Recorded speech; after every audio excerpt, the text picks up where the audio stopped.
think the fans are really invested, and they know that this is a team that could potentially be built to win year after year after year. Mr. Steinbrenner used to say that New York deserves a win. The exciting thing about the Yankees now is you look at the talent that they have on the field and the talent they have coming up. This team should be good for a long time. This new generation of Yankees have yet to achieve great success. But the story of the new youthful core of Judge, Sanchez, and Severino will be told in years to come. Can they match the feats of the core four? Will Giancarlo Stanton help deliver a title? Those answers are for future Yankeeographies. What is clear is that the Yankees will always have great tales to tell as they strive to add to their unprecedented legacy and collection of championships. For the Yes Network, I'm John Sterling, and thanks for watching Yankeeography.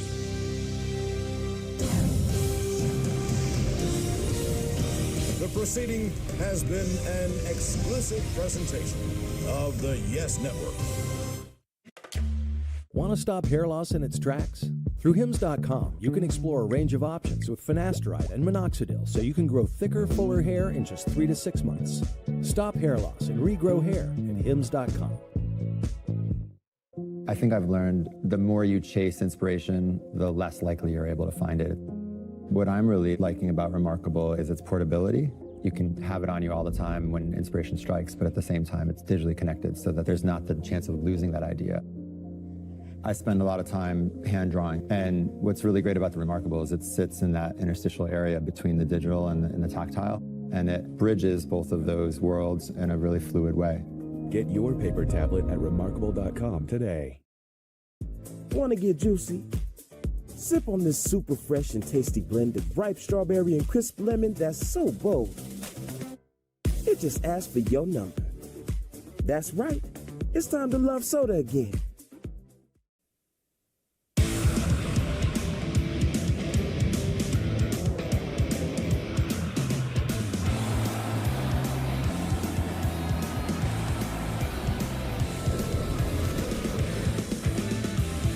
The Michael Kay Show on Yes is brought to you by Untuck It. Shirts designed to be worn untucked. Shop now at untuckit.com.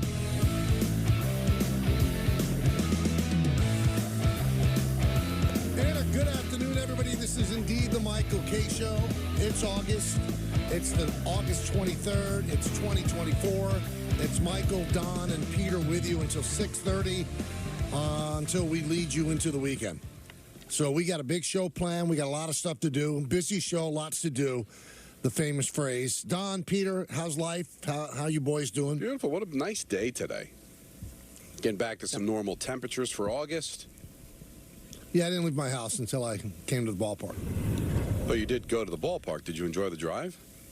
No, I mean, the drive is always the same. It's climate controlled.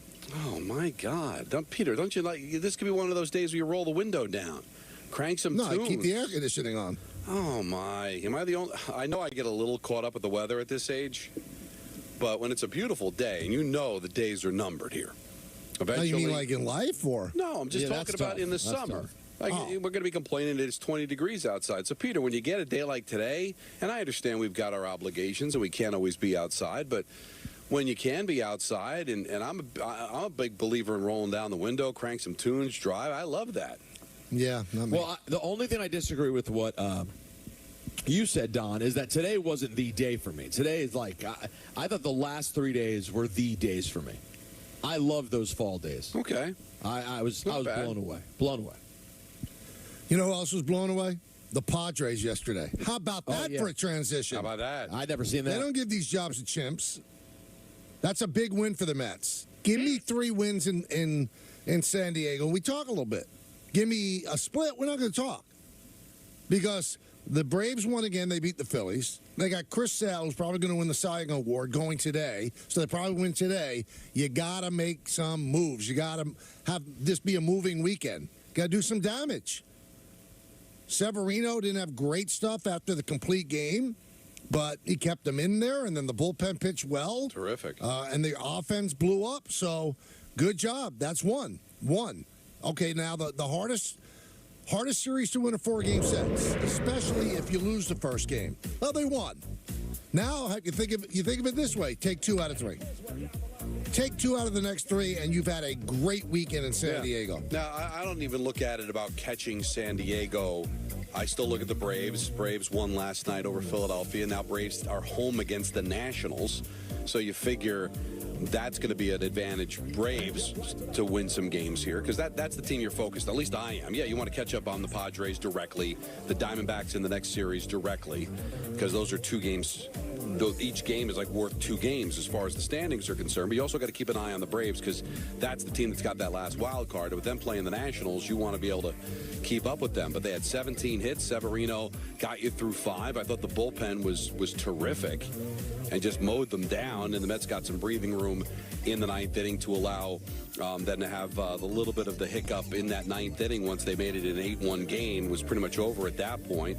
Padres were able to tack up some runs on the back of the bullpen, but otherwise, Young, Garrett, and Maton, who's been terrific. That was a good pickup. I told you when they did it. He's a good pitcher. 3 hitless innings to hold it down. So when that game was still very, very much up for grabs. So at 3-1. So that was a terrific win.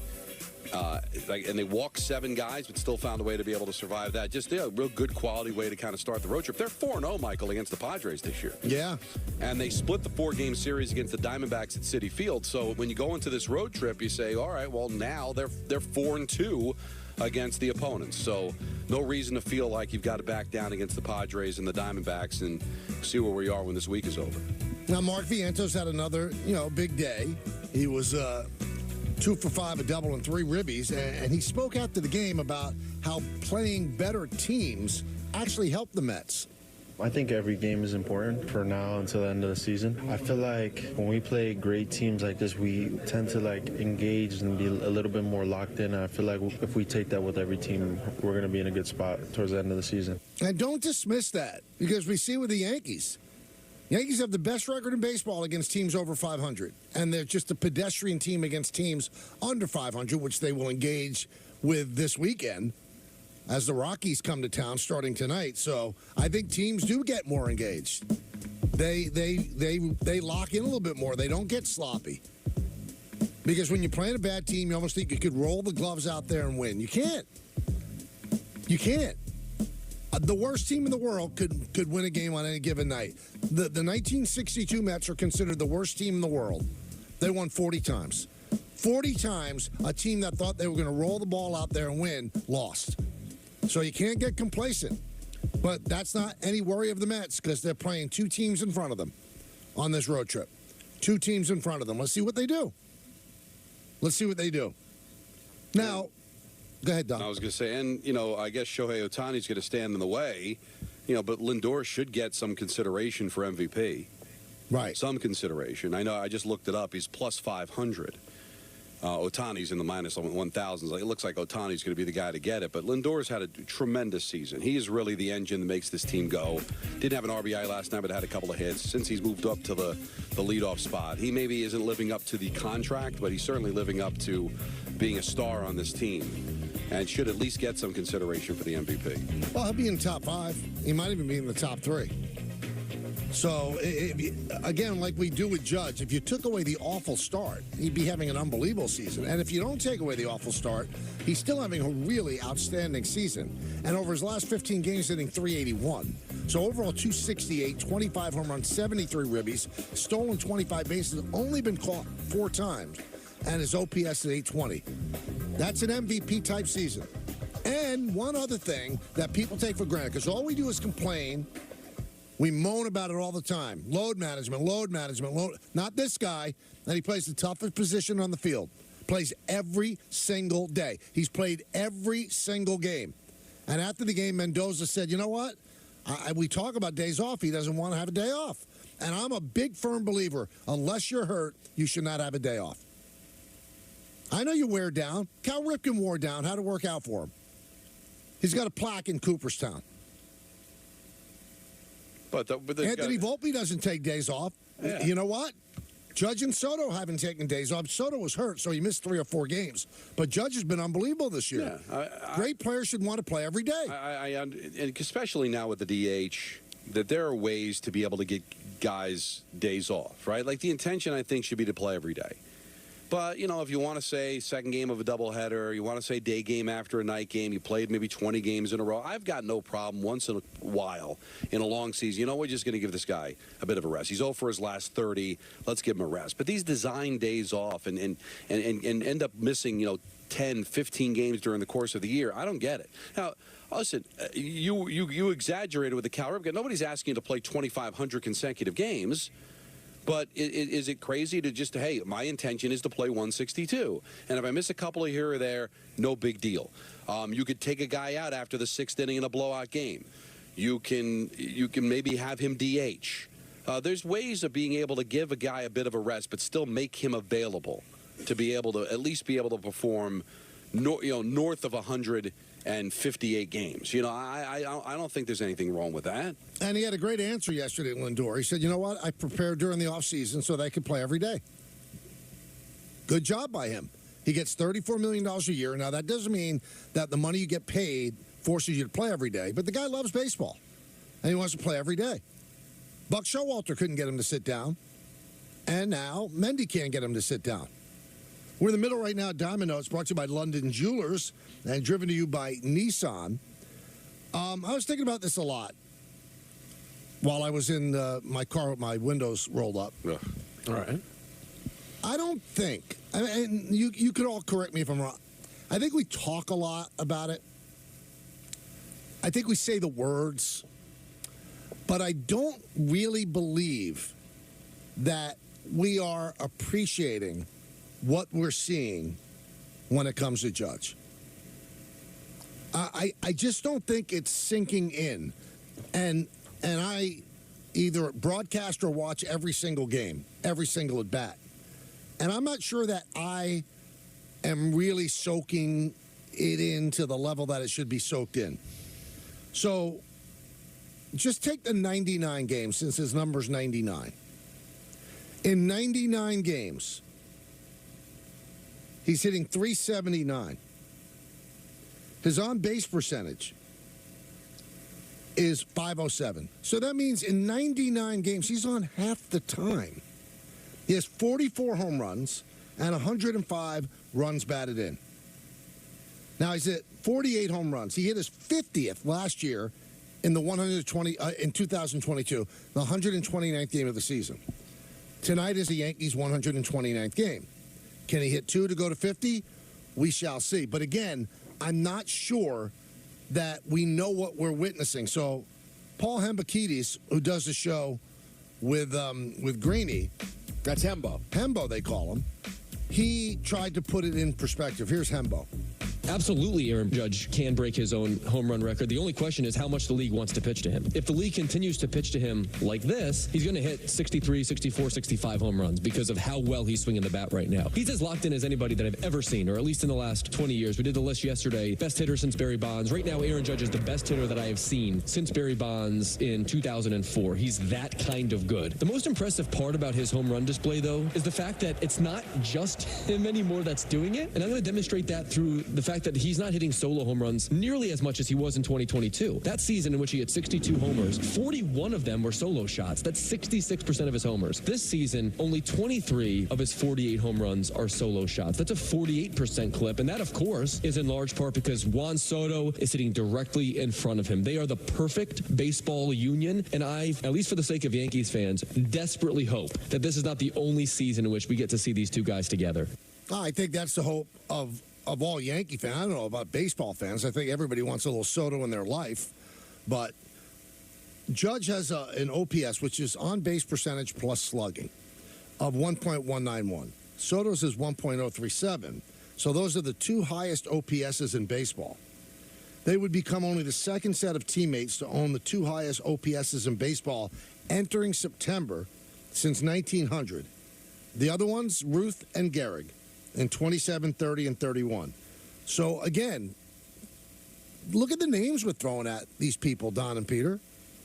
These are forever names. And I think that Judge if he can have, I don't know, 3 more seasons like this, take himself to the age of 35. Now the Yankees hope it'll be more. You're talking about forever great. You're talking about a guy that's going to be talked about in 100 years. And without any stain or hint of any impropriety, he's above Bonds. I'm sorry, he's above Bonds. I mean, we've all accepted, whether or not Bonds has admitted it, that Bonds' greatness after Pittsburgh, well, those are ill-gotten gains. Well, this isn't. This is Aaron Judge. And I don't think we're appreciating it enough. And remember the people that thought that the Yankees overpaid for him? Let me tell you something. He might be underpaid. He might be underpaid at $40 million a year.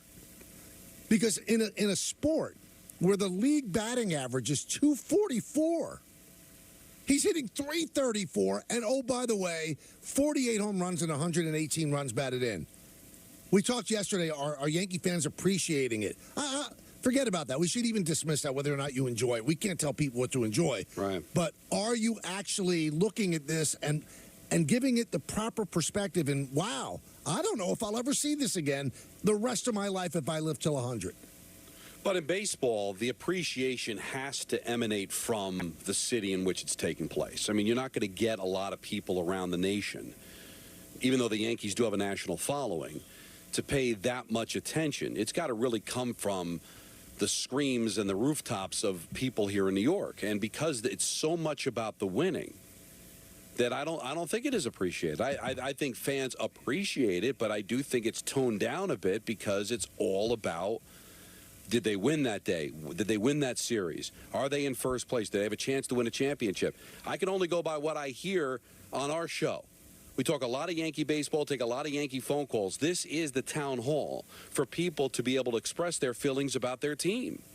And I don't get a sense that it's appreciated. I think it's appreciated in the building, and if you talk to Yankee fans, but the ones that call, Michael, seem to be more caught up in Boone status, Cashman status. Is this team going to win a championship? The guys around Soto and Judge.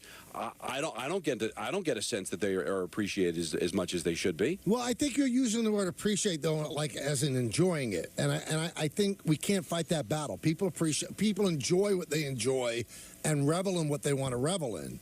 But I'm just wondering, as they're watching this, are they considering that it's legitimately historic? It's just not done. Joel Sherman had a column today. He goes, it's not this easy. He's making it look easy. So do people actually look back and go, wow, when they're watching Yes tonight, are they sitting back and going, this isn't normal? Again, I know Yankee fans are programmed. Either they win the World Series or nothing else happened. Okay, well, you can't get to the World Series until you play the regular season. He's giving you a regular season, and he's giving you 99 games that literally, 99 games that have literally never had this level of production in the history of the sport. Ruth, Gehrig, Greenberg, Williams, Ty Cobb, Barry, but never a 99-game stretch that has never, ever happened in the history of this unbelievable game. That's what I want people to realize. That what they're listen. If you don't want to dance and revel in it, great. But at least know what you're watching. Yeah, and I feel like it's unfair. And Peter, you can support me. 2 years ago, it was Peter and I were on every day during Judge's run, and it felt like every day the phone calls, especially in the second half of the season, were about the Yankees collapsing. They weren't playing well. Why is Joey Gallo still on the team? 100%. It felt more negative than it wasn't. You would think there'd be like every day just the countdown. Here are the numbers, and you did it during the Yes broadcast, and the newspapers did it, and it got covered in that way. And again, I feel unfair because I don't know if this stat still exists, but when I first started talk radio, it was 1% of your audience calls. So whatever that number is, even if it's 5, 10%, it's still the minority of fans that call the shows. But you would think it's somewhat representative of what the fans are feeling. And I did not get that sense in 2022, the daily Judge tracker and the appreciation of what he was accomplishing. It was all just about the Yankees and where they were and how they were playing. And I kind of feels that way this year. I mean, what was the conversation 2 days ago, Michael, when they lost that game to the Guardians? Didn't really have any. Boone's move in the 12th inning, Right, and LeMahieu, and and they lost the game, and their record in extra innings, and they don't have a closer. Instead of just, hey, can you take a day to just talk about? Yeah, I get that, but God, have you seen Judge lately? It just doesn't happen, and I refuse to believe that it's the majority of the fans. But I can only talk to the people that we get a chance to call, and I don't sense that. Well, you know what? This I don't mean this in a nasty way. It's your loss. If you're watching this and you're not really realizing the greatness that you're watching, it's your loss. I can't make you feel that way.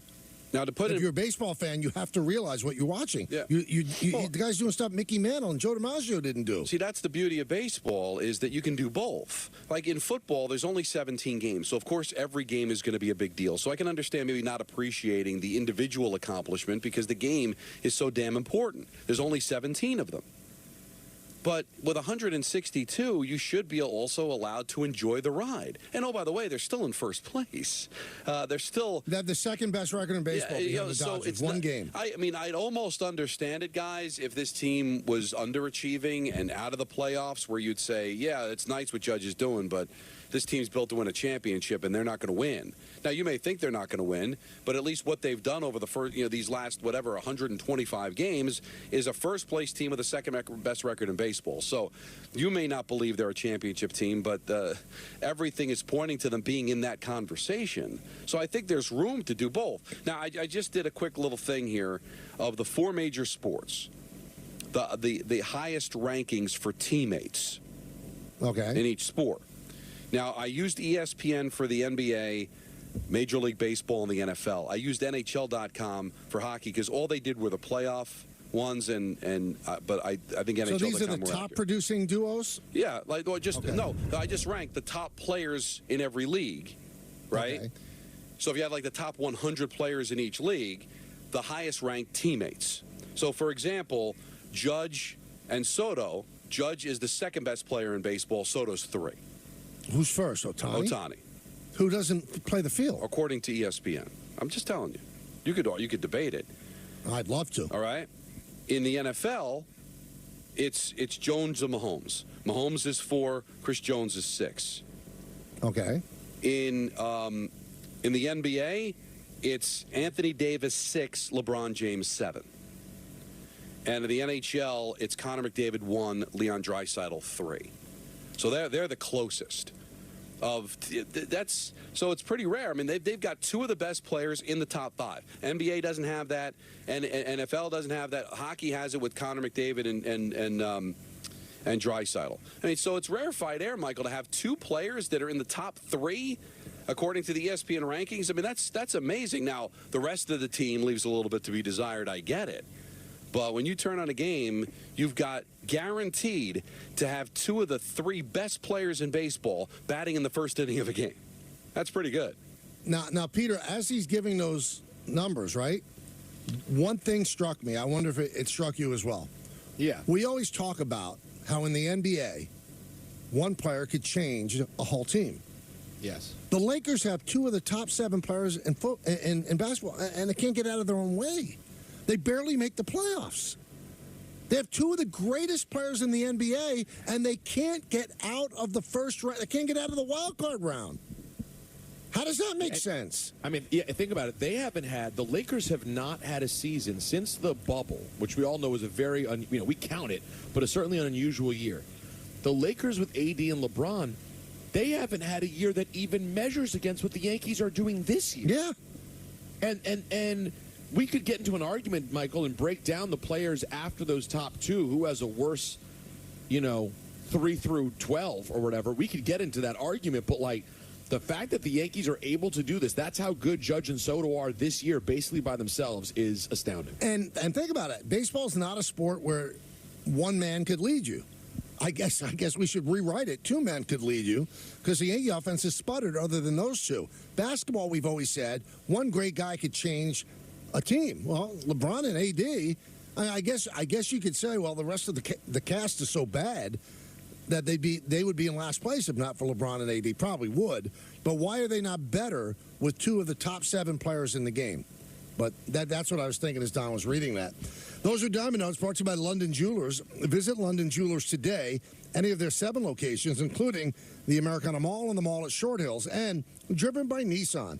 You deserve a car that thrills you. And Nissan's got an exciting full line that'll put goosebumps on your goosebumps. Experience the thrill for yourself. Shop your local Nissan store at nissanusa.com. I'll take your phone calls, a lot of stuff to do, some football as well. College football starts this weekend. How about that? And these are the final preseason games in the NFL. Yeah. So we got a lot of stuff. It is weird. It's week 0. Week 0. That's odd. Everything's odd. But that's what they. That's what they're going with? Well, that's what they call this week, is week 0. They'll market anything. I'm sure there'll be week 0 T-shirts, the whole deal. Hey, now's the perfect time to experience the luxury and...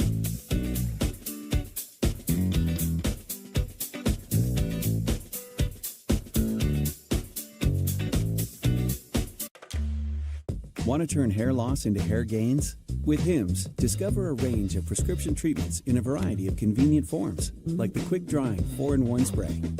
Products are formulated with doctor-trusted ingredients like finasteride and minoxidil, so you can stop hair loss and regrow hair in just 3 to 6 months for more confident hair days. Regain thicker, fuller hair now. Get started today at hims.com. With ButcherBox, you never have to worry about what's for dinner. We deliver grass-fed beef, organic free-range chicken, humanely raised pork, wild-caught seafood, and so much more. Get high-quality meat sourced from trusted partners with free shipping always, so you can always be prepared and enjoy the important things. Sign up for ButcherBox today. This line is insane. Talk about boarding. Should I say that out loud? I know it's in here somewhere. Ah, there you are. Ugh, this sandwich is saving me from a meltdown. Did I remember to pack my toothbrush? Why does everyone have the same bag? Oh my god. Is that Alan Ruck? Finally. Oh my god. It's okay. It's okay. Now arriving, soft side suitcases from away.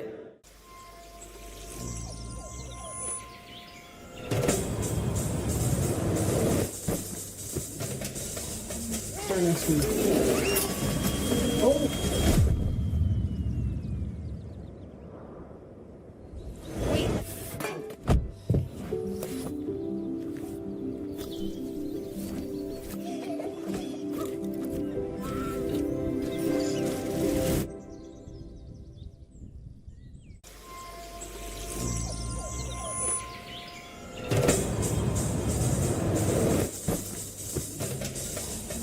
Next week.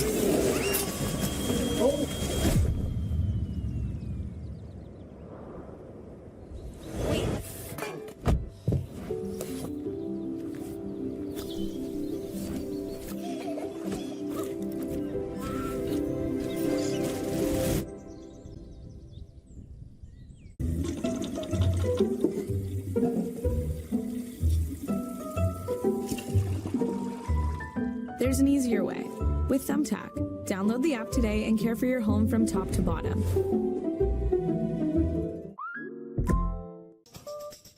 Put it on the rest.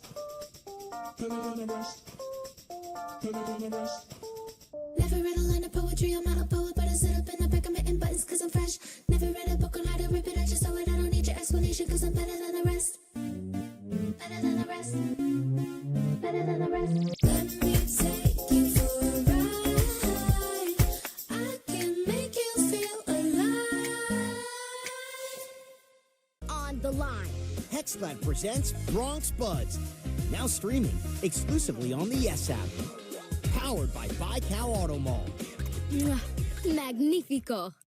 Popeyes has the best of both wings. Our juicy chicken is marinated to perfection with 2 distinct twists on all 6 flavors. Whether you prefer our spicy bone-in wings or our classic tender white meat boneless wings, we've got the best of both. Grab that chicken from Popeyes. Does RexMD really work? Over 85% of patients said not only does it work, they saw results the very first night. Get started today with a 3-month trial pack if appropriate at tryrexmd.com. We are for places of awe and wonder. For monuments and stories that bind us together. We are the National Park Foundation, and with your support, we protect our country's most treasured places. For today and for always. Support today at nationalparks.org. Is it time yet? It's time. Let's go and check for dinner. Oh, it's really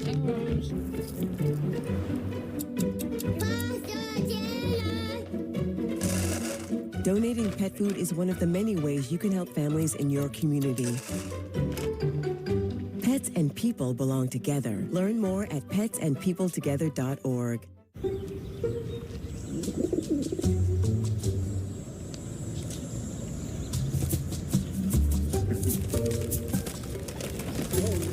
Not every decision you make will be as good as getting a Volkswagen at the Savvy VW Summer Sales Event.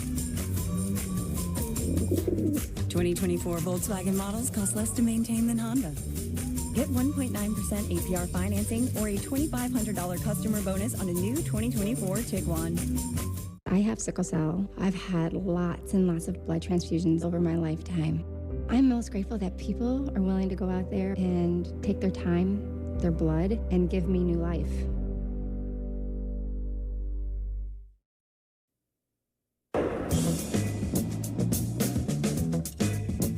We found out about this today, and we're all pretty excited because we're going to take part in it.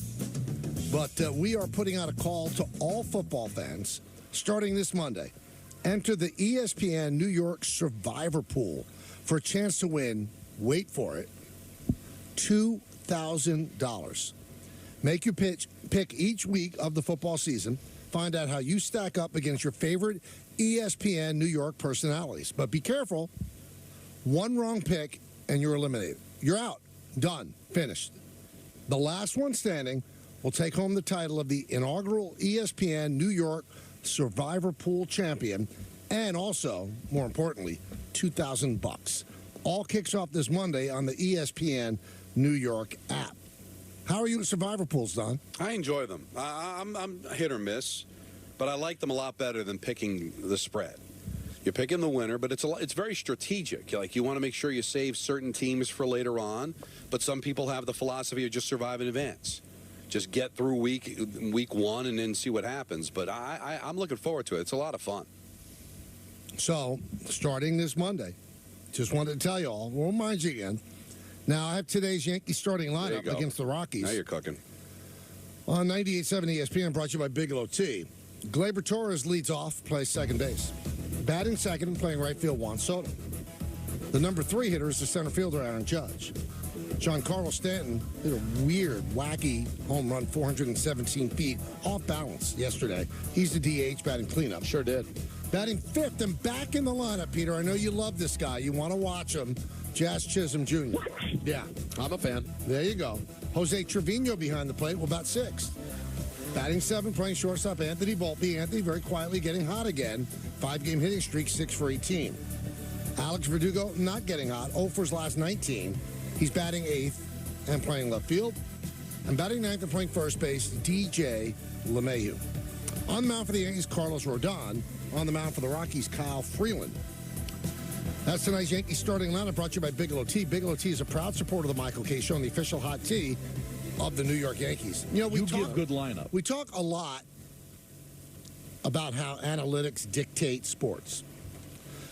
But when you look at this Yankee lineup, the fact that DJ LeMahieu is getting a start would lead you to believe that some things override analytics.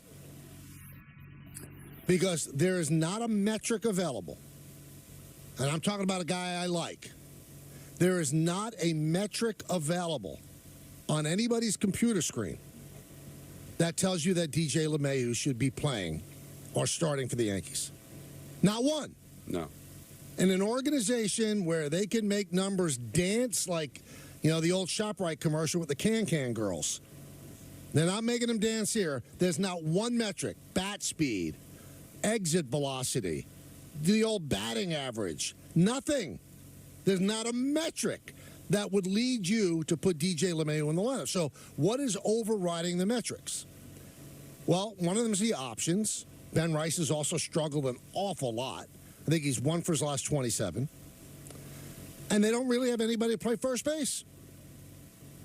Now, I've suggested, rather than having Austin Wells sit down against the lefty Freeland, have him take ground balls at first base, and when he doesn't catch, let him play first base. That's how important he is offensively. And Anthony Rizzo starting a rehab assignment with Somerset tonight. You got to hope it goes quickly, because no matter how he has struggled in the past couple of years, he's better than anybody that they run out there. So putting DJ in the lineup is just an act of desperation, because the smartest people that they have, and they got smart people, there's not one of them that could tell me one metric that would tell you, you know what, he should be in there. It doesn't exist, Don. It doesn't. But I look at it as a good thing, and here's why. Because then it tells me that they are human beings, and they do look at things other than the numbers.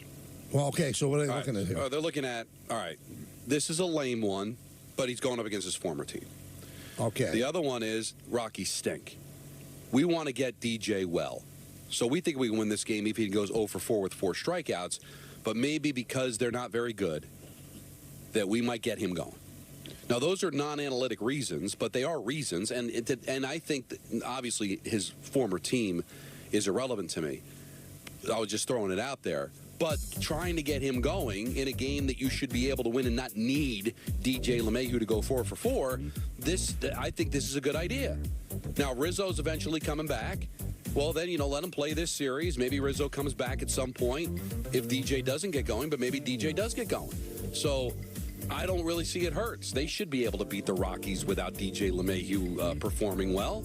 But maybe with a rotten offense, maybe spurred on by his former team, he gets 3 hits and gets going. Yeah, at least I like that thinking, because it's outside the analytical box. I think, I think you're being kind. I think it's a complete lack of options. To put in a guy hitting 167, on base at 218, slugging 269, it means you have no other options. Ben Rice is an option. Yeah, I know, but he's also hitting 180. Well, but either way, you're going to... he could run into one and hit a home run. But the thing is, Michael, I'm going to put somebody at first base that's struggling. Because they're not going to have Austin Wells tonight. So whoever's playing first base until Rizzo comes back, or we could turn Austin Wells into a first baseman, is going to be having LeMahieu or Rice play. And they probably see the value in, let's get LeMahieu going. He's a veteran. Maybe this gets him going. Rice, maybe he goes deeper into the hole and he's a kid and we can lose him confidence-wise. So if those are your only 2 options, isn't LeMahieu the better one? We'll see. Well, what would you do? Did you play Rice?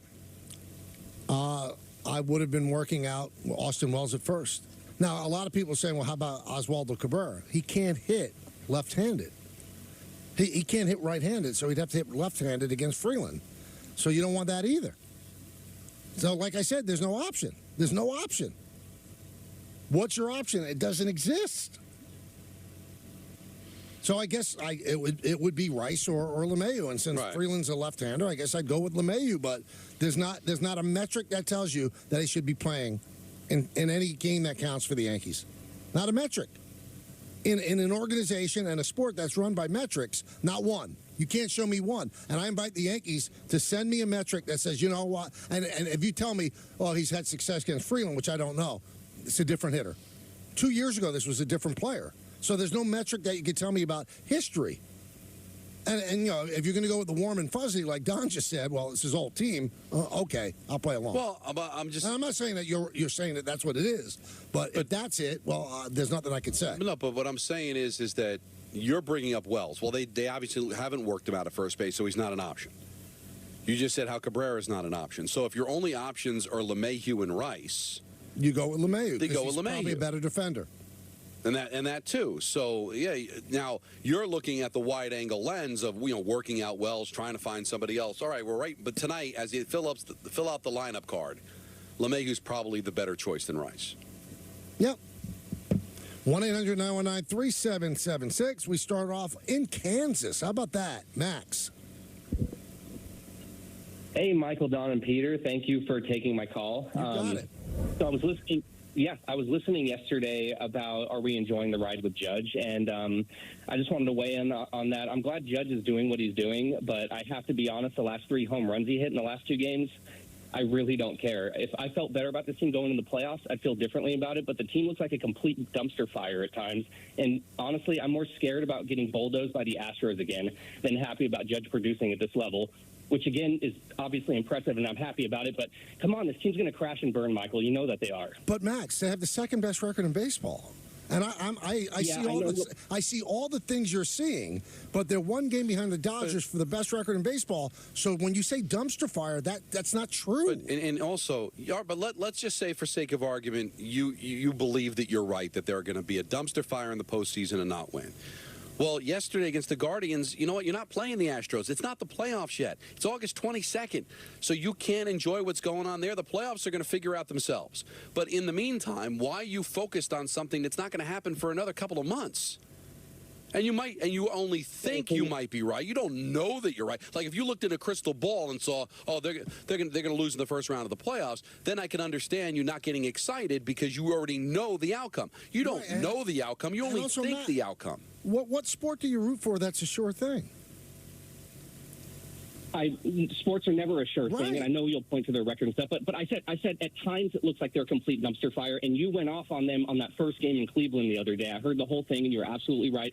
It was disastrous, and it's like watching a team like this. There's no way that I can feel good about them. I know they have a great record, but I feel like our chances should be a little bit better than a dice roll with Judge and Soto, with guys like this on the team. Like, if everybody else just stopped playing like a flap. Yeah, but one thing that Cashman has said, and I'm sorry, thank you, Max, for the call, and it's true, it's a crapshoot. Yeah. Do you know that since July 27th, the Yankees have the best record in the American League at 15-8? Yeah, that game against the Guardians was awful, and it does accentuate some of the things that are concerning about them.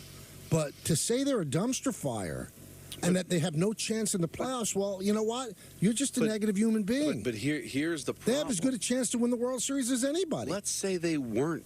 Let's say that they were undefeated. It's still a crapshoot in the postseason.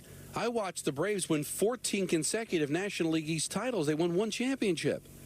The Los Angeles Dodgers have the money and the talent and the farm system. They've got 1 COVID title since 1988. All right, so it is a crapshoot, man. Yeah, I mean, no matter how good you think you are, you could be riding high. You could totally believe in this team, convinced they're winning a championship, and then not win a championship. Who had the Rangers and the Diamondbacks in the World Series last year? No one. All right, so that's the problem. I don't know what to tell you about it, but nothing's guaranteed to anybody. No matter how good you're going to feel about your team on August 23rd, you still have no idea what's going to happen. But here's the difference between my situation as a Met fan and your situation as a Yankee guy. You're going to the playoffs. You're locked in. I don't know if my team's going to make the playoffs or not. But there's still a chance that once you get there, maybe it's the Mets who make a run and the Yankees go out early, or vice versa. Who knows? The Phillies and the Dodgers look like teams that were untouchable, and all of a sudden they've kind of come back down to earth. Does that mean they're not going to win? Does that mean they're going to win? I don't know. That's the one thing I'll always agree with the analytics side. It is a crapshoot, especially in baseball and in most sports outside of the NBA. In the NBA, the best team in the NBA all year won the championship of the Boston Celtics. Everybody had Kansas City left for dead, Michael. They had to win 2 games on the road to be able to go to the Super Bowl this year. They still did it. Edmonton Oilers fired their coach the first month into the season, and they end up going to the Stanley Cup Final. That's just the way sports are. And then the Diamondbacks win 84 games and go all the way to the World Series. So I don't know why these fans think there's any kind of guarantee, no matter how you feel about your team. It's amazing that you could be that much of a curmudgeon. He sounded like a young guy. Then stop watching. Well, why even engage? And if you don't think that this team could win a World Series, you're out of your mind. Well, here's this team has as good a chance as any team in baseball to win a World Series. Right now, yeah. Yeah, and what I would ask him if he was still on hold, all right, if you're scared of Houston, I get it. Because they've got the pedigree and the history against the Yankees in the postseason. But you just took 2 out of 3 from what the Central Division is produced as their best right now. You own the Twins. We'll see if Kansas City even gets there. You know, Baltimore's got no bullpen. If Baltimore had their way, they'd have a 6-7 game lead on this division. They can't do it. They can't get out of their own way all of a sudden. You know, so who is the team that's going to? Who is the juggernaut, Michael? There is none. I mean, no, the juggernaut. There's no juggernaut. There's just going to be the Astros. Right, and they're not unbeatable. No, that's my point. That goes to a deeper thing. That goes to a rivalry thing. That's a whole different piece. But they're certainly talent. They can certainly play with the Astros. So this guy Max from Kansas, right? Right. The last 3 home runs Judge had, he didn't care. Waste of time. Waste of time. Because, you know, the Yankees, this is game 129. So that means that there are 33 games remaining. So none of this matters, right? No. Well, what if the Yankees go 3-30? They won't make the playoffs. So how could you not say and engage yourself if you're a fan of the team? So why are you watching? Because they won. What's in it for you? You should only watch in October. They won that game 6-0. And it wasn't all Judge and Soto because it was Stanton who had a 3-run home run. And Cole. And the entire pitching staff allowed 1 hit. So obviously he watched that game, didn't care, and the win against the Guardians didn't move the needle. Then you are absolutely wasting your time, because I got news for you. Nothing they do this weekend is going to make you feel better, because the Rockies stink. So are you just watching to confirm your notion that they're not any good? Are you rooting against your team so you're right? Because otherwise, why would you watch? Because if they bludgeon the Rockies this weekend, his answer is going to be, well, it's only the Rockies. I don't care. They still stink. They're still a dumpster fire in the postseason. So you must be watching to root against them so you're right. You hate watching. That has to be the only reason, Michael. Otherwise, why are you wasting your time? Go out and get the date. Go to a date. Take a woman out to dinner. Ask her how she's doing. Take her to a movie. Get the feel of a human being besides yourself. Against your bare skin is what you're saying. That's right. That's what I'm saying, Michael. You know, you talk about getting naked watching a sporting event like you do. How about having a date where at the end of the date you get naked and skip the game altogether? If Judge hits 2 home runs today to get to 50, I might disrobe in the booth. Really? Yeah. I'd love to see it. And that could go viral. I could use that. It would go viral, and Ryan Rucco's phone would be ringing. That's right. He'd be out of a job. I listen, Michael. The Yankees have made some adjustments to their broadcasting this year, but I don't think nudity is one of the adjustments that they've made. I mean, some would argue that wouldn't be the most deplorable thing done by a Yankees broadcast from this year. Yeah. But, Peter, why don't you tell us about Dodge? All right, I'm so glad it was time, I think. With ButcherBox, you never have to worry about what's for dinner. We deliver grass-fed beef, organic free-range chicken, humanely raised pork, wild-caught seafood, and so much more. Get high-quality meat sourced from trusted partners with free shipping always, so you can always be prepared and enjoy the important things. Sign up for ButcherBox today. Hey everyone, I am Tegan of Half Baked Harvest, and I am back on the Home Chef menu. Home Chef really takes the stress out of cooking and makes it fun again. You literally just take everything out of the box and start cooking it. Don't miss out on Half Baked Harvest recipes on the Home Chef menu. Mom? Yeah? I think we're out of toilet paper. Oh, no. Mom, we need more chips, Mom. More chips, please. More chips would be cute. Chicken, a lot of chicken. Chicken on that plate. Chicken coming up. Okay, hon, I'm going to need a lot of chicken. What's with the accent? Just trying something new. When you feel like everyone needs a little bit of everything, I'll handle it. Shop BJ's Wholesale Club on Instacart. Same-day delivery in as fast as 1 hour. So whatever the needs may be, you got it covered. Visit instacart.com or download the app to get free delivery on your first order. Home Chef's family menu and Paw Patrol. Family dinners to the rescue. No dinner time is too big. No pup is too small. With fresh, pre-portioned ingredients and yummy recipes, like Marshall's fire-roasted tomato tortellini. Home Chef's family menu and Paw Patrol are on a mission to deliver 4-serving family-friendly options that everyone will love, plus a free toy for your kids. Get 18 free meals at homechef.com/Paw Patrol. We just signed the lease on our third shop. I guess we're a chain now, right? We've worked so hard to get here. My assistant went to CustomInc.com to get our new uniforms and merch with all the location names. Our custom gear helps him get our brand out into the community. He takes care of all of our Custom Ink orders. He was able to find great products, upload the new art, and have boxes sent directly to each of the shops. Custom Ink makes it so easy. Get started today at CustomInc.com. How easy is it to play the lottery with Jackpocket? Step 1, grab your phone. Step 2, download Jackpocket and start ordering tickets for your favorite state lottery games. Step 3, let the good times roll.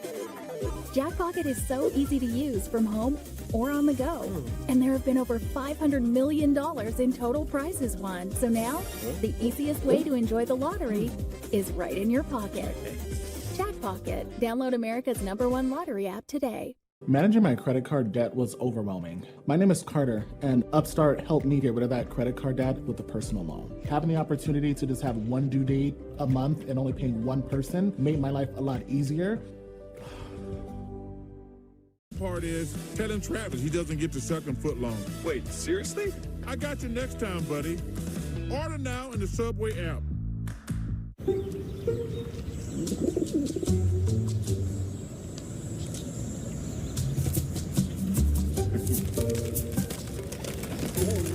Not every decision you make will be as good as getting a Volkswagen at the Savvy VW Summer Sales Event.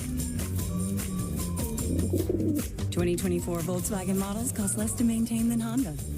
Get 0.9% APR financing or a $3,500 customer bonus on a new 2024 Atlas or Atlas Cross Sport.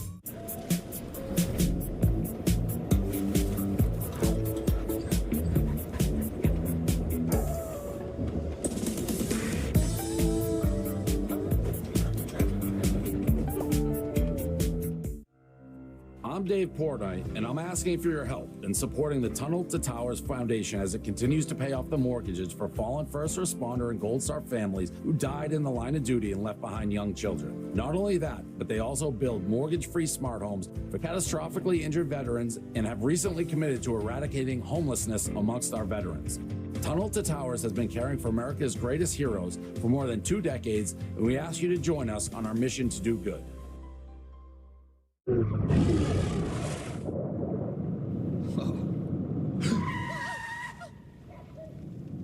Eyes forward. Don't drive distracted. We asked seniors how to prevent Medicare scams. If you get a phone call, do not talk to the person. Never, ever give out your Medicare number. Just hang up. I check my Medicare statements monthly. To report Medicare fraud, contact the Senior Medicare Patrol in your state. This is New York. When the action heats up, we know how to get loud. Fact is, we love our Yankees, and we never miss a single game on Yes. He's done it again. The captain, Aaron Judge, is must-watch TV. The show continues. This season, don't miss Yankees baseball on Yes and the Yes app.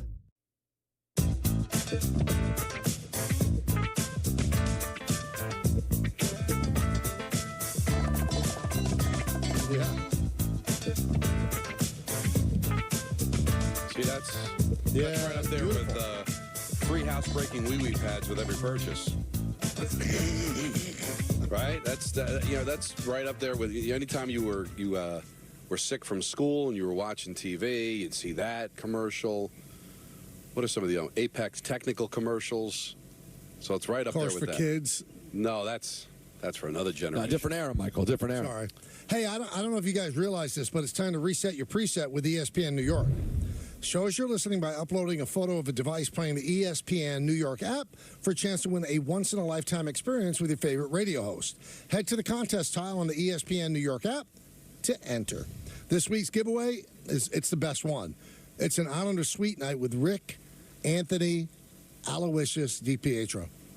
Brought to you by the New York Islanders. Flexible membership plans available to fit any schedule with exclusive benefits and events. Learn more about ticket options for the upcoming Isle season. Call 888-694-7537 or visit NewYorkIslanders.com. How about that? How about that? Let's go to Hunter in Alabama. Hunter.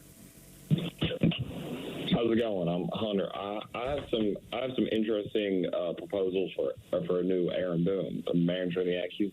I've been a Yankees fan for about 35, 40 years, long time now. All right. And there's a man in Alabama who just got freed up. What about Nick Saban be the next head manager of the Yankees? Thoughts? I mean, he's a good motivator. You get into it. You're always asking for somebody else. My thought I would say Nick Saban. Maybe even Deion Sanders. He played for the Yankees, didn't he? Yeah, he did. He did. Is this now? Here's the question. Yeah, are you serious or is he this accidentally called the national number? Nick Saban, 69 years old. No, he's 72. Perfect time to start baseball. Yeah, and I also don't think Nick is taking notes from above. That's just my guess. Let's go to Phil and Patchogue. Philly. Hello, Phil. Hello, my friend. Hello, friend. I think this is a proper time right now, everybody, for a little Richard in Manhattan. Say that last call. Hey, you know what? Great call. Hi, Michael, Don, Peter. You know, I think Hal Steinbrenner, in some ways, is a better owner than his father was. And I know he's close to his father. Now, Michael, you know this. What did George say his greatest mistake in baseball was? Letting Reggie go. Correct. And I think Hal will follow that, too. He will not let Soto go. All right, Michael. In the American League, Judge and Witt, 1 and 2 MVPs. Is there any chance Soto gets a first or second place vote? Sure. Okay. Ohtani. I don't think he will. I think Witt's he's gonna get all the second place votes, and Judge will get all the first. Same here. If Atlanta wins, would there be anybody in the National League who gets a second place votes? If Atlanta it would be wins, Ohtani and Ozuna. What do you mean if Atlanta gets in? If Atlanta wins. No, I think Ohtani's going to get all the first place votes. He probably would have got them. First and second, I'm saying. First and second. No, Ozuna, certainly, yeah. I think Ozuna's probably second. No, but he'll get all the second place votes. I don't know if he'll get them all. I mean, I'm sure there may be some people that vote for players would get all 4 top votes. Okay, that was just my opinion. As far as Anthony Davis and LeBron James, Michael, basketball is still a team game.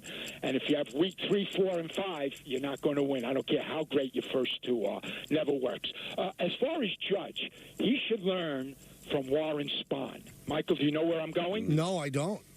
Okay. Warren Spahn didn't win his first game in the major leagues until he was 26. 26. Do you know how many games he ended up with? 300 something. 363.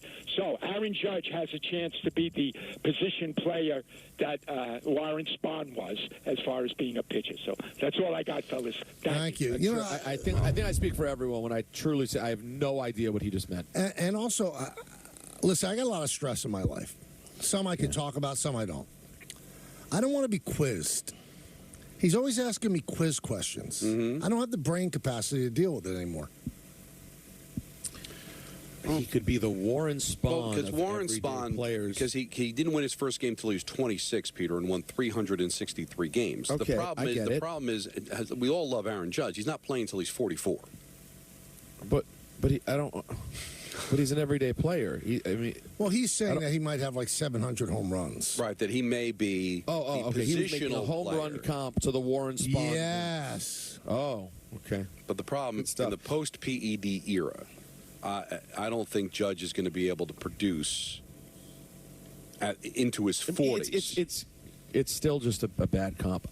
Still might have been our best phone call of this segment. By the way, yeah, he still is MVP for the segment, though. That's the problem. Isn't that really a testament to how bad the segment was? So, absolutely. Like Spahn won 23 games at the age of 42.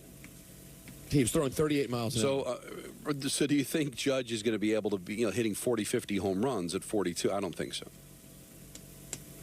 Wow. I don't want to talk about it anymore. I want to move on. Well, he was our best call, so I'm just trying to have fun with it. I hear what you're saying. Because the previous 2, one guy said nothing, which was a very close second to Richard. And the first one, I'm still trying to figure out, if he was serious. I just want to know, does he grow his own weed? Was it something stronger than weed? Or did he call the national number? And he wanted us, he wants the Yankees to hire Deion Sanders, who was 4-8 last year. Or Nick Saban. Or Nick Saban, yeah. Who's got a really nice job at ESPN right now. Yeah. Getting drunk with Pat McAfee. What does that mean? Yeah. McAfee was wasted today on the air doing his show in Dublin. Well, there you go. We're going about this the wrong way. Oh, Don, come on. It was a nice Michael, day today. I thought I thought maybe I would partake in a beverage. No. Before the show, and I say, yeah, that's probably not the right thing to do. I think, I hate to say this, but it's like the Jordan rules, Don. Like, if you took a sip of a beer on the air, you'd probably be suspended for a good while. I don't think those rules apply to Pat. Well, you just have to, what if it was a sponsored alcohol? Would that be okay? No, like Mi Campo, no. I don't think they would allow you to drink on the air. I think Pat can. Don can't. See how that works? Pat can, Don Now, can't. was Peter exaggerating, or was he really intoxicated? No, Anthony, am I exaggerating? He had a beer on the air. Oh. No, but you saw the videos, didn't you? I have seen the videos, yes. There was more going on. They were in an Irish pub. What are you going to do? Yeah, there was a lot going on. What are you going to do? A good time. Well, yeah, what do you mean? Wait. Saban was there? Yes. Yeah. On site in Dublin. I'm assuming he'll be on College Game Day tomorrow, which is live in Dublin because Florida State's playing Georgia Tech. And when those two teams meet, you can throw away the records. Well, in Ireland. In Dublin, you throw out the record books when those two Dublin staples get together. Let's take a brief timeout, shall we? Yeah. Because, I mean, this is one of those segments you have to, you really have to scrub yourself. Is that what we call it now? Yeah. All right. You have to scrub yourself. I'm ready. Scrub all the way down. All the way. Hey, I don't know if I've told you this. How easy is it to play the lottery with Jackpocket? Step 1, grab your phone. Step 2, download Jackpocket and start ordering tickets for your favorite state lottery games. Step 3, let the good times roll. Jackpocket is so easy to use from home or on the go. And there have been over $500 million in total prizes won. So now, the easiest way to enjoy the lottery is right in your pocket. Jackpocket. Download America's #1 lottery app today.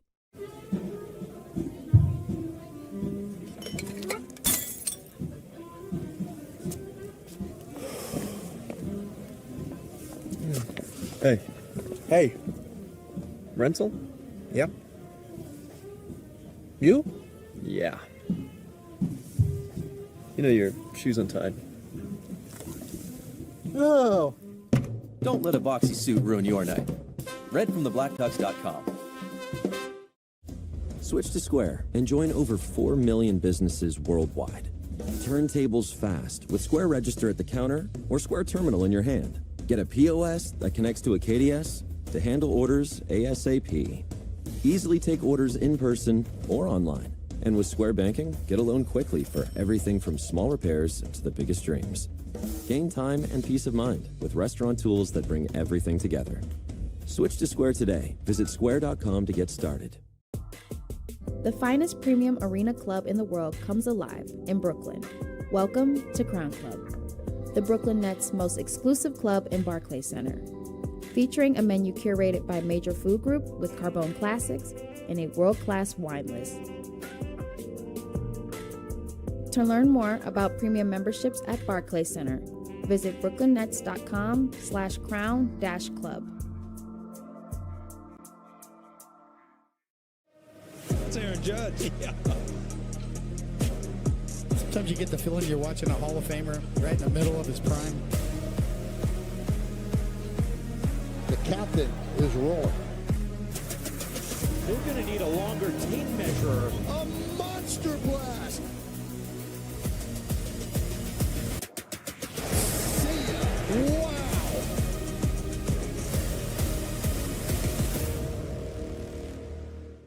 Big season. More reasons to say yes. Yes to scoring swag and gift cards with Yes Rewards. What a home run for Soto. Watch, play, earn. Yes Rewards. Check it out now on the Yes app.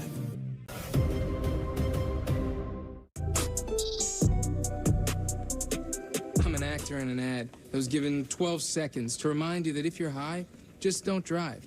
Because if you feel different, you drive different. It's illegal to drive high everywhere anyway.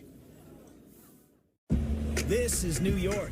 When the action heats up, we know how to get loud. Fact is, we love our Yankees, and we never miss a single game on Yes. He's done it again. The captain, Aaron Judge, is must-watch TV. The show continues. This season, don't miss Yankees baseball on Yes and the Yes app.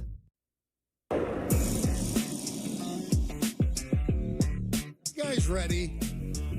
I am. For the Jets and the 49ers. Are you ready, Don? Do you feel that you're mentally and physically ready for the football season to yes, begin? and by the time Jets-Giants are over this weekend, I'm going to be even more ready. Nothing gets you more ready for the regular season than the preseason, and not for the reason you think. It's just that I can't do it anymore. I can't watch this garbage. Give me something. Will you even watch a second of Jet-Giants? Just out of obligation, honestly. But obligation of what? There's nobody important's playing. Because you get recurring dreams, right? Oh, so many. I mean, a lot. You didn't take the exam. You didn't study for the exam you got to take, or. My dreams are darker. Now I have one because of my history of updates between sports phone and in sports radio, of me going on the air and I don't have my script. Oh no. The other recurring one, and Peter's going to laugh at this. You're going to think I'm a moron. What do you mean? Is another reoccurring nightmare that I have is that I woke up Monday and didn't watch the Giant game. It's weird. So Don, but what would it matter? It's not like anybody important. No, but not a preseason game, obviously. But it would be a regular season game or a playoff game. I have the dream all the time. You do. Okay. All the time. All right. I can't believe I forgot the Commanders were playing and the game's over. I missed it. All right. So it's a thing. Yes. Because football is important to us. But yes. So not that I would have that dream for a preseason game, especially with that nobody's going to be playing in. But I don't know. I do a sports talk radio show. But will I be all over it? No, but I'll be on it somewhat. But out of obligation to the job and also that I'm a Giant fan. Good for you. Well, I don't know if it's good for me. I just think we're not asked to do a lot. It's not a heavy lifting job, so I didn't think it was that big of a deal. But am I looking forward to it? You should talk to Peter. Peter believes it's a heavy lifting job. Peter's also changed shirts between segments. I have not. Well, why don't I see New York State? Oh no, you leaning over. All right. There you go. He's made wardrobe changes before. I have. It wouldn't be unheard of. It just didn't happen today. Now, the big question going into Jets 49ers, that's why I brought that up, is Aaron Rodgers going to be ready? Is he ready without any preseason action at all?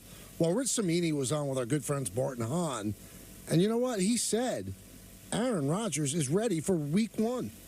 Rodgers has looked good all summer. Robert Saleh said today the thing that really stuck out to him in training camp was Rodgers' mobility. It did not seem affected at all by his Achilles injury. Now, all that being said, he has not played a full game in 20 months. And when he was playing with the Packers, that was not his best season by far. He's going to be a little rusty. I think fans have to temper their expectations in week 1. Don't expect Rodgers to come out and throw for 400 yards. I think maybe he needs to gradually build up to that. That's why I think it'll be a Breece Hall-dominated offense, for that first game and even early in the season, and then let Rodgers get his legs under him. I think the Jet fans are expecting big things against the 49ers. They don't want a pedestrian performance by Rodgers. They only got 4 snaps out of him last year. But unfortunately, with a 17-game schedule, this is the opposite of last year. Last year, you were home against the Bills. That was almost a must-win.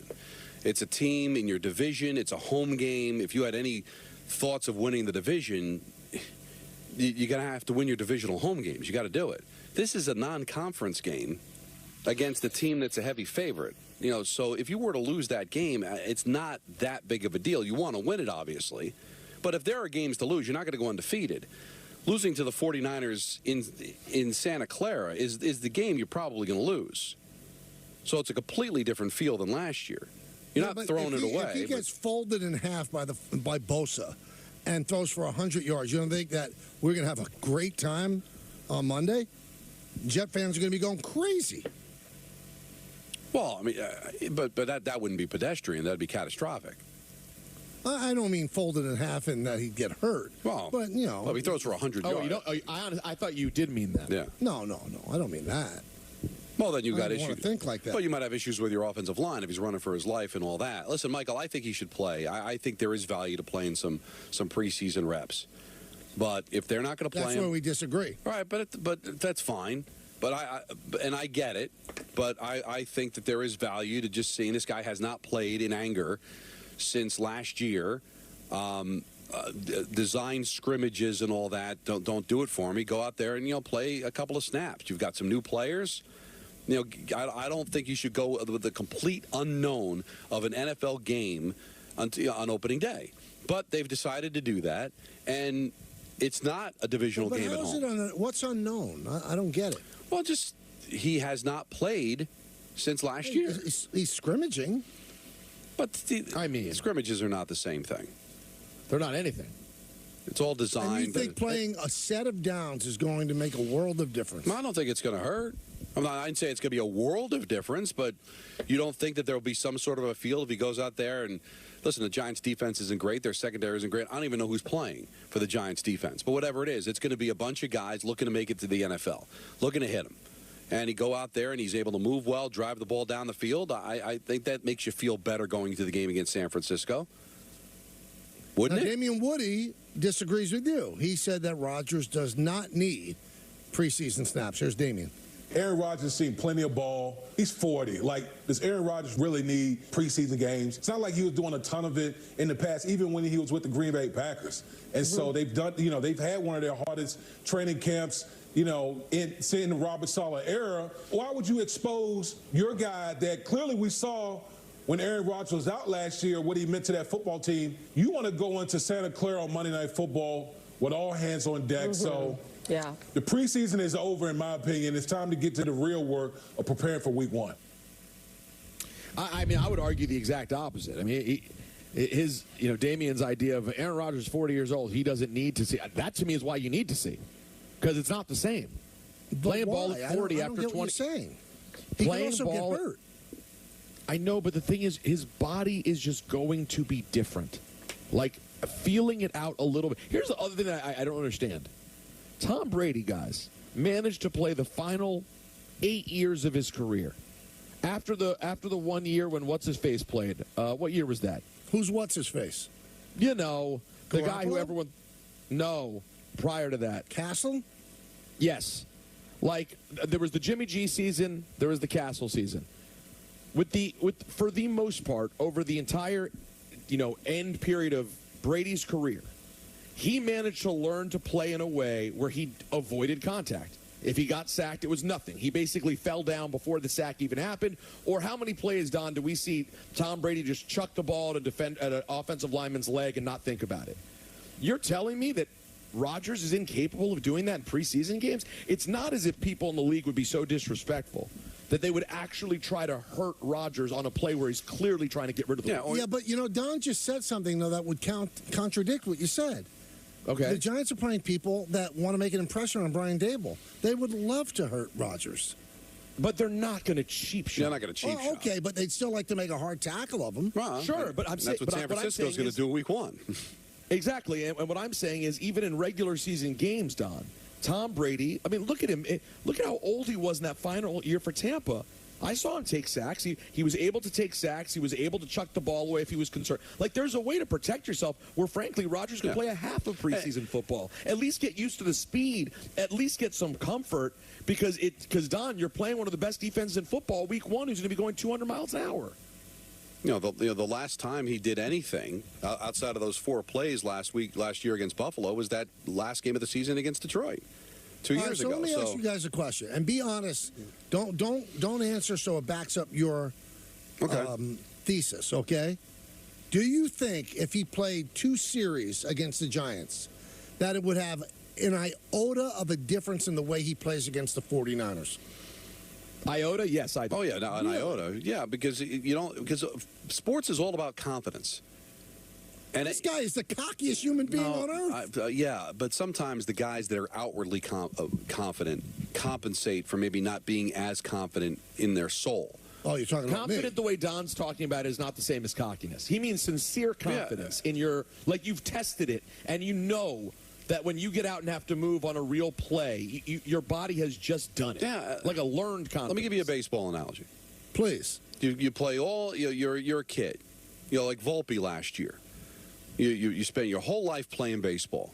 Went through all of spring training with the Yankees, playing all of the exhibition games. Opening day, he wanted to get that first ground ball out of the way. Right? Right. And then but that wasn't in Tampa. That was on the field in a major league ballpark. Right, but my point is he hasn't played in 2 years. So if he gets hit against the Giants, it's not going to be the same as getting hit by Bosa. But getting hit.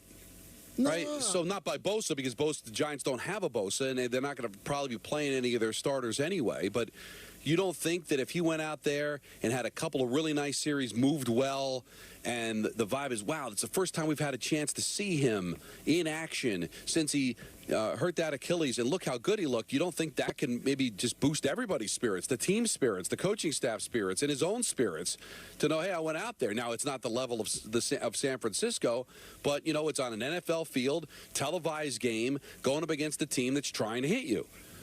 So I understand what you're saying. He's not playing, and I'm going to get over it. But there's a lot of other quarterbacks to play. We saw Mahomes in the preseason this year. So if you want to tell me, well, God, what if he gets hurt? All right, I get that. But there is going to be a certain level of unknown that first series that they take the field against San Francisco. And would a couple of series on Saturday take some of that unknown away? It would for me. Maybe it wouldn't for you. But it certainly would for me. I really don't think he should play unless there's money on the table, and that money's on the table against the 49ers. And I do agree, and even Saleh said this, you can get hurt getting out of bed. But if you can eliminate the ways you can get hurt before the season starts, you should eliminate them. You shouldn't, cross the street without looking both ways. So why should he cross the street against the Giants? Why? Well, but the why, in my opinion, would be because he has not played in so long. And all right, so that's it. Let all three of us give me a win number for the Jets. I'm going to say 11. 6-1. Yeah, I got 11 or 12. I think this team is winning the division. Peter, I will go 8. Wow, 8-9. That's right. So you have no belief. Oh, you think he's going to get hurt, or is he going to be bad? No, I think there's going to be a hurt situation at some point. Don, can I take your argument for Peter? Can I use yours? Go ahead. They won 7 games with the worst quarterback of all time. And yesterday, the drop. What did I say yesterday at the beginning of the show? Can I jump you, Peter, or something like that? That got turned into something terrible. Mm-hmm. The reason I said that, because Peter, for the opinion he just had, Rodgers is going to get hurt. They're going to win 8 games. What evidence do we have of that? Now, I want to jump on you for a second. All right, if you don't mind. I don't believe the injury last year was because he was 39 years old. Do you? Or was it just one of those things? I think it had something to do with it. All right, well, I disagree. But something to do with it. All right. Other than that, everything has been positive around Aaron Rodgers. He had a great training camp last year. He's had a great training camp this year. He hasn't shown any age. He hasn't shown any lack of arm strength, any lack of mobility. Why would you be so down on Rodgers? Now, Peter's answer, not to put words in your mouth, Peter, but you said yesterday because it's the Jets. Well, I can't argue that. All right. Yep. It would be so Jetsy for him to barely ever play. But from everything else that we've seen from Rodgers, is there any indication that he's bound to get hurt or bound to have a bad year? Well, any we haven't seen him play any serious football. But he hasn't looked poorly. No, but I mean, the last year he played in Green Bay, he was not vintage Rodgers. But we've all agreed that if he puts up the similar numbers this year with this team, they're a playoff team. They're going places. He throws for 3,200 yards and 26 touchdowns. The Jets are a playoff team. I do have another question to throw at Peter, not to put him on the spot, but if it occurs, it'll make me feel good. Mm-hmm. So, always during, I guess the beginning of baseball season, we have fun with the always famous, never boring win-loss, win-loss, loss-loss, win game. Yeah. You had them at 12-5. So Hassan Reddick holding out has dropped it to 8-9. Yep. Really? That's it. The Reddick factor. Yeah, 4 games. 4 games. I got to defend my guy, Peter. Oh, how? Don, that's amazing because I don't even know how I'm going to well, because here, follow my train of thought. All right, let me see. I'll see if I like it. All right. Doing the win-loss, loss-loss win game is like tripping. Like, I don't think you should be held responsible for what happens during that segment. So it's like a drug-induced segment? Yeah, because your head's spinning, you're just spitting out stuff. I can't. 12-5, Don, to 8-9. I know, but you know what? He had a chance to think about it. He's had a whole training camp. I'm telling you, the win-loss, loss-loss win game, I don't think anybody should be held to that. I got it. I found my defense. I got it. Here's what it is, Michael. What is it? When we did the famous always fun, never boring. That's not the way it's said. Whatever. That's never what. It's still a very important segment. I did the whole thing under the guise of Rodgers as the starter. So what has changed? Now you're asking me just what's my hunch for what happens this season. My hunch is Rodgers misses a bunch of games. They don't do great with Tyrod. They end up going 8-9. But when I played that game, I didn't inject, I'm guessing around week 7 he'll go down, and for the next 4 games they won't have him. I just did it with Rodgers. So, you call this a cop-out if you want. I'm going to. If Rodgers plays the whole year, love 12-5. I don't think that's going to happen. Unfortunately, I don't think it's going to happen. I do believe the injury was in part because he's nearly 40 years old now, will be 40 years old.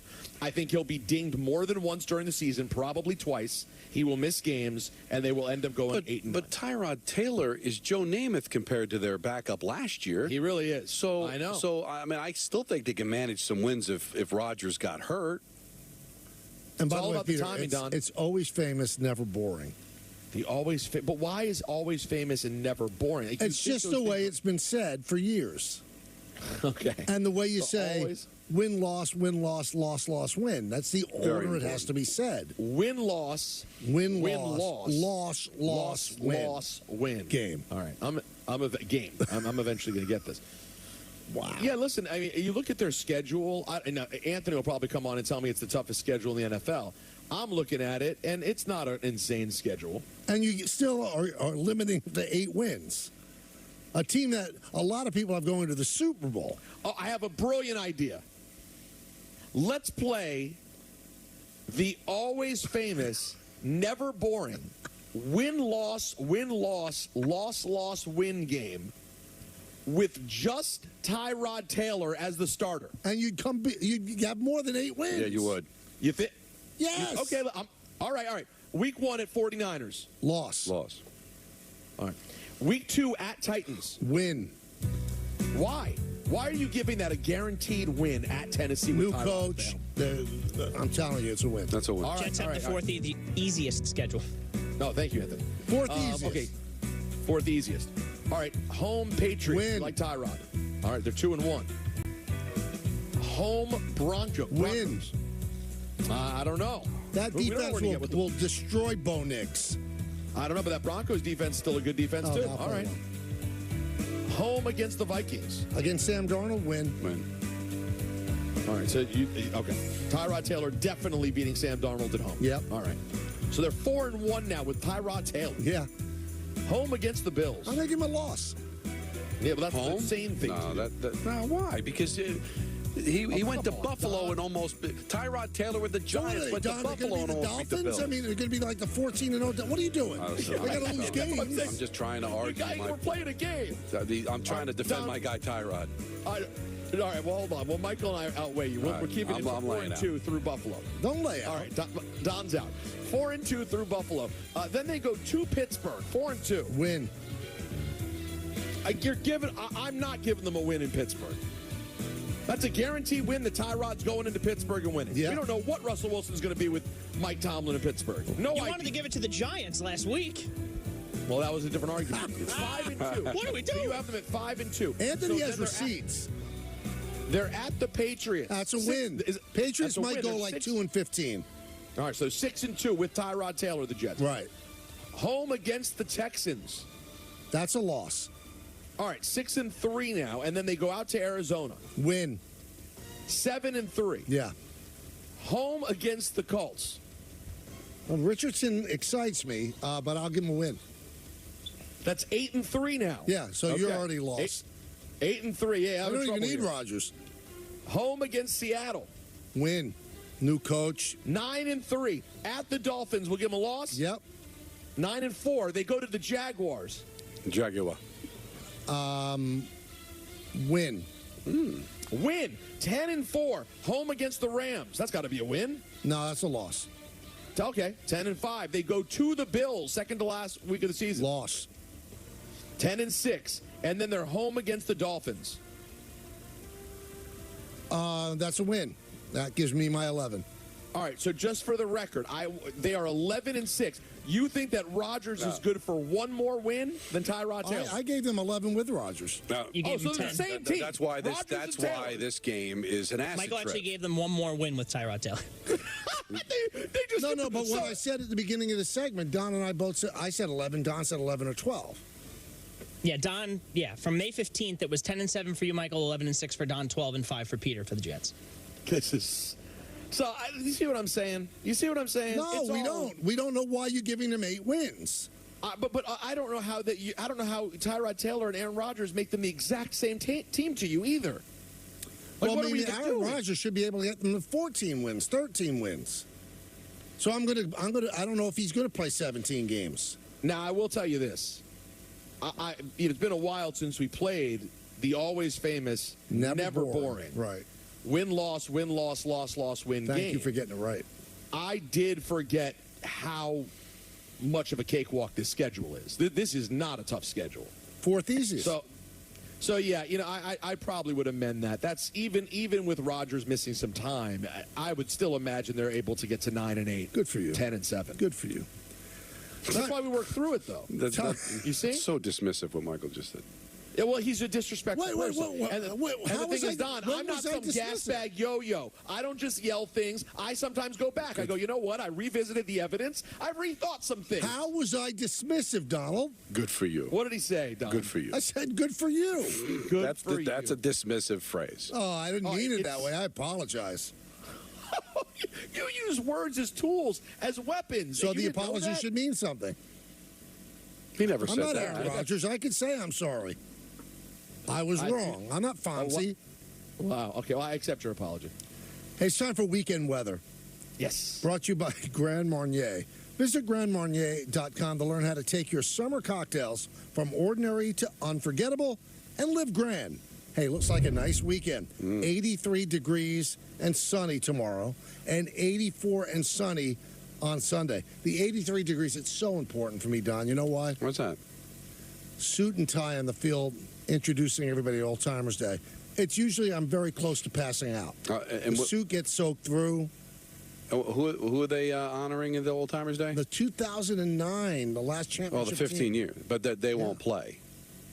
No, I don't think they'll ever play again. And don't call it Old Timers Day. Don't disrespect your fan It's base. not Old Timers game. It's Old Timers Day. Old Timers Day means the Old Timers play, not honoring the 15th anniversary 2009 team.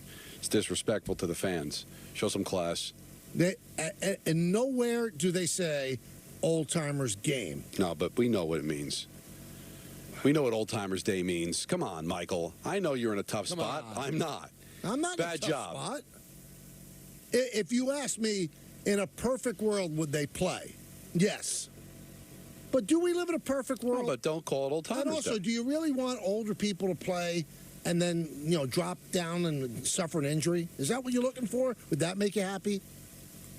No, what make me happy is to take me back to my youth. And Old Timers Day was always a special. Even for a Met fan, I'd watch the Yankee Old Timers Day. I thought it was special. Now they've completely disrespected it, and I think it's absolutely disrespectful to call it that.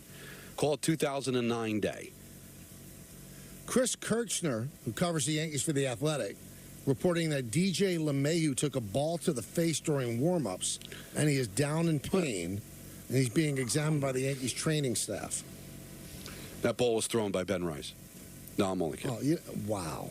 Hey, you're always talking about that I'm wishing Kenny dead. Live with Why is it okay that you actually claim, which I never have done in my life, wish Kenny dead for the Ranger gig.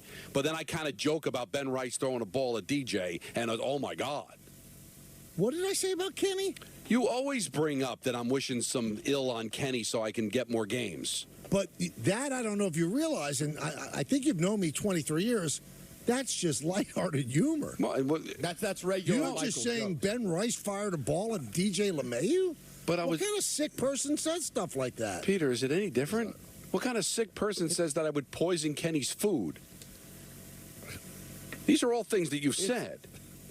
It's all in the same ballpark. It is not in the same ballpark.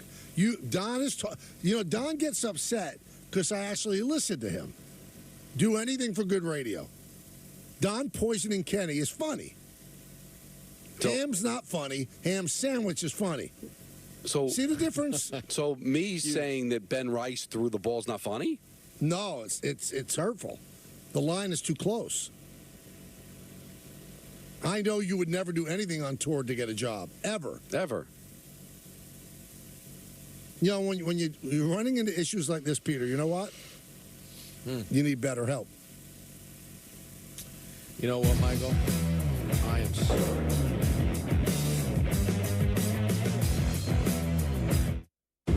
This is the GMC Sierra, powered by the TurboMax engine, with the confidence of 430 pound-feet of best-in-class standard torque. GMC Sierra, it's the truck. Current eligible GMC lessees can get this low-mileage lease on this 2024 Sierra Elevation for around $389 per month. We are professional-grade GMC. For years, one company has battled to deliver business products the next day with no freight charges. Now, WB Mason, with their famous fleet of trucks and drivers, faces their biggest challenge, rescuing shipping and packaging buyers from expensive freight charges. That's right. Now, boxes, stretch film, and packaging tape are delivered the very next day at amazingly low prices. So, who do you call for fast delivery and no expensive freight charges? Who but WB Mason?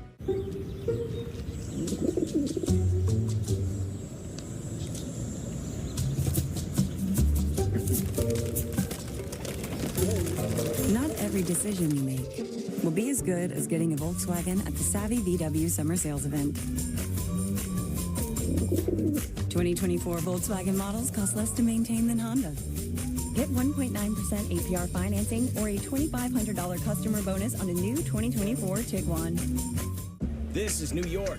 We love our Yankees, and we never miss a single game on Yes. He's done it again. This season, don't miss Aaron Judge and the Yankees on Yes and the Yes app.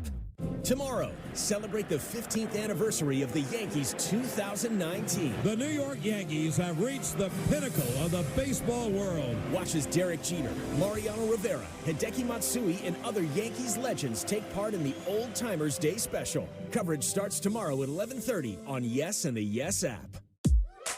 Teachers are dynamic leaders, shaping a new generation. Innovating how they teach to prepare students for our fast-changing world. Achieving this takes skill and expertise. They're tireless explorers, creatively discovering a universe of solutions. Telling stories, experimenting, inspiring, mentoring, connecting cultures, and connecting with each other. Leading by example. Experience the unique joy of helping students thrive. Teaching is a journey that shapes lives.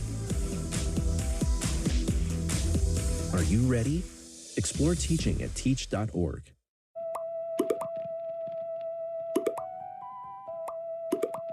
The fact that this Reese's ad showed up at this exact moment proves that your devices are listening to your stomach. Popeyes has the best of both wings. Our juicy chicken is marinated to perfection with 2 distinct twists on all 6 flavors. Whether you prefer our spicy bone-in wings or our classic tender white meat boneless wings, we've got the best of both. Got that chicken from Popeyes. deprioritized. But it's a work call. Oh, a work call? Deprioritized. T-Mobile home internet relies on cell phone towers, so when their network gets busy, Not the fridge. Come on. you can be deprioritized. It's too bad. It's a good movie. Yeah. Forget T-Mobile cell phone internet. Get home internet that puts you first. Get Spectrum. Hello, I'm Dennis Quaid. For years, Tunnel to Towers has demonstrated a commitment to first responders and military families. They've paid off mortgages and built specially adapted smart homes. Now the foundation is expanding its mission to eradicate veteran homelessness. Please give our veterans a chance to reclaim their dignity by donating at t2t.org.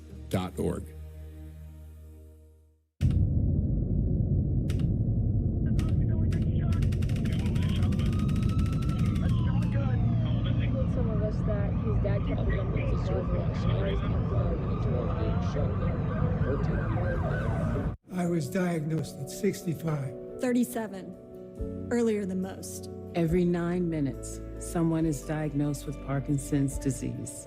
And every one of them can turn to the American Parkinson Disease Association. Visit apdaparkinson.org to learn more and show your support today. You want to win the division. This is the battle of the American League East.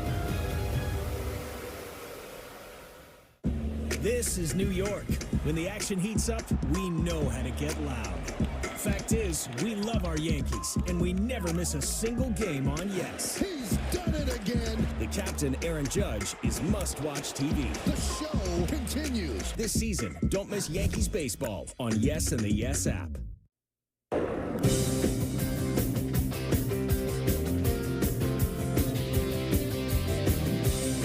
He picked apart the Jets, and now we have to talk about the Giants. Let's all give a win total for them. Let's forget about the always famous, never boring win, loss, win game. I give the Giants 8 wins, Don. Yeah, I'm in that 8 wins. Maybe things break the way they did a couple of years ago and get to 9. I know no more than that, though. Peter, you want to insult everybody's intelligence? I have them lower than that. I don't. Not sniffing a great year for the G-men here. I don't remember what I had, but 7 and 10. Yeah, 7 and 10, 6 and 11. I'm not feeling it. Wow. So you're of the Bill Barnwell team. You think they're one of the worst teams ever? I think that no, I didn't say that because honestly, that's what's so interesting about the Barnwell thing. Even 6 and 11, that's not close to one of the worst teams. I mean, it's on the lower end, but I'm not saying they're going to be an utter embarrassment or anything. I don't believe Jones is the guy, unfortunately, and I don't see it changing this year. All right, let's see what the fans think. Moose in Jamaica. Moose. We love Moose. We love Moose. Michael, Don, and Peter, afternoon. How you doing? What's up? Chilling. Yeah, this is, ironically, you brought this up in this segment, but this is more to go back to what I sort of disagreed with Don, so I'll get everybody's opinion because you're discussing it now. I'm somewhere in between Peter and you and Michael and Don in terms of the win total with the Giants. I can see if Daniel Jones performs like he did in 22 because from what I test, preseason, the offensive line, defensive front seven, legit. Secondary, not so much. Skill positions, the way the offense orchestrates itself and breaks down another team's schematic defensively is what's up for discussion, how they will perform when they need to get touchdowns as opposed to field goals in the red zone, so on and so forth. So I would love to somersault and be on your side, Michael and Don, and say they're going to win 8, 9, possibly 10 games, sneak into the playoffs. But I'm also with Peter where it's like, what was the discussion 2 years ago? It was like Daniel Jones isn't a game changer, but has game-changing plays on occasion. So... Well, I mean, the Giants also have a problem because in their division they got the Eagles and the Cowboys. Now you could talk about the Cowboys being a team that does win the playoffs, but they win in the regular season. They're going to give you 12, 13 wins every year. The Eagles, they might be one of the favorites. to go to the Super Bowl. So those are 4 games right there that are going to be hard to win. Now, you should be able to win both games against the Commanders, but maybe not. We don't know what Daniels happens to be. And also, it's not just about Daniel Jones. Is this secondary any good? Shane Bowen now is the defensive coordinator, first year on the job. So is he going to be able to continue? Because even though Martindale kind of went a little crazy there towards the end, he seemed to get them to play well. So I don't know anything about Bowen to know whether this defense is going to be able to overachieve. They're going to need to overachieve, let's face it. But I think they're way more talented than they were 2 years ago when they won 9 games. So if Daniel Jones can stay healthy, play similar to the way he played a couple of years ago, I think they can win a few games. I don't get that they're the least talented team. I don't get that they're going to be the worst team in football. I don't see that. Everything went wrong for them last year, and they still found a way to win 6 games and not be the worst team. I think it's going to be better. I don't think it'll be that much better. Maybe they get lucky and win 9. If they're the worst team, like Barnwell's saying, I don't know where you go from there. Well, how do you keep the coach? But see, all the fans are excited about doing that because then that means they'd be able to draft the quarterback. But if they end up being the worst team in football, where they have the ability to draft the quarterback, all these fans who want them to tank and don't like Daniel Jones want another quarterback, okay, they'll be in a position to get a quarterback. But am I going to know anything about this coaching staff, Michael? Am I going to know anything about what they have? Am I going to have any confidence in my general manager that in his 3rd year, they're the worst team in football? That's not good. Do you think I'm crazy? I think that if they blow this up, but keep the GM, the coach is Bill Belichick. I would not be surprised by that. That's the one team he said he always wanted to coach. I think Mara would have a major say in that. I think there's a very good possibility of that. But I got into it with some fans because I just don't. You know how I feel about tanking. I'm going to root for this team to do well. I know they're not winning a championship, but this idea, root against them, go 0-17 so they can finally draft the quarterback. Well, that doesn't happen in a vacuum. If everything falls apart, then I'm going to have serious questions on whether Dable's the right guy. I'm going to have serious questions about Kafka and Bowen. I'm going to have serious questions about Joe Shane, who obviously put together a team that he thinks could be competitive, and if everything were to fall apart, I don't want to go in, have the quarterback, but then not know if I have any belief in the structure around that quarterback. Does that sound like that's a healthy place for that quarterback that they draft to grow? I understand the quarterback's important, and you need that, but you also need a good general manager and a head coach and talent around them. And if you have the worst record in football this year, I've got to question all those things. Let's go to Memphis in Bayside. Memphis. Hello. Hello. Hello. How you doing? So I'm a big fan, okay? I have no faith in the team. They're lucky if they get 7 wins. I don't think they're going to get close to – I don't think that they're going to get 8 wins or above. Why? Okay. This team has nothing.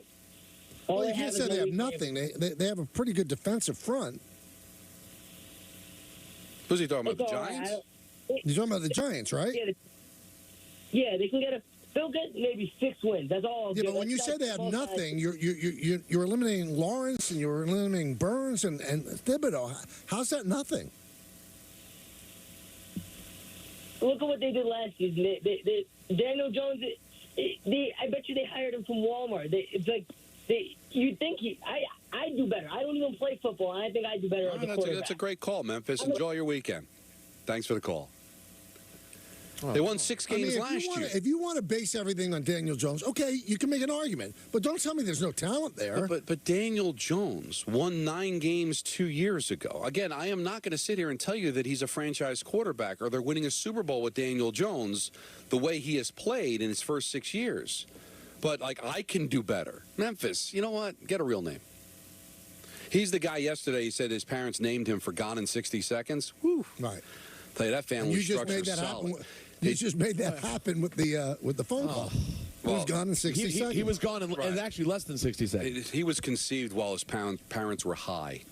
Oh, Don, come on, man. It's too much, Peter. It's too much. Well, that wasn't that insane a take by him.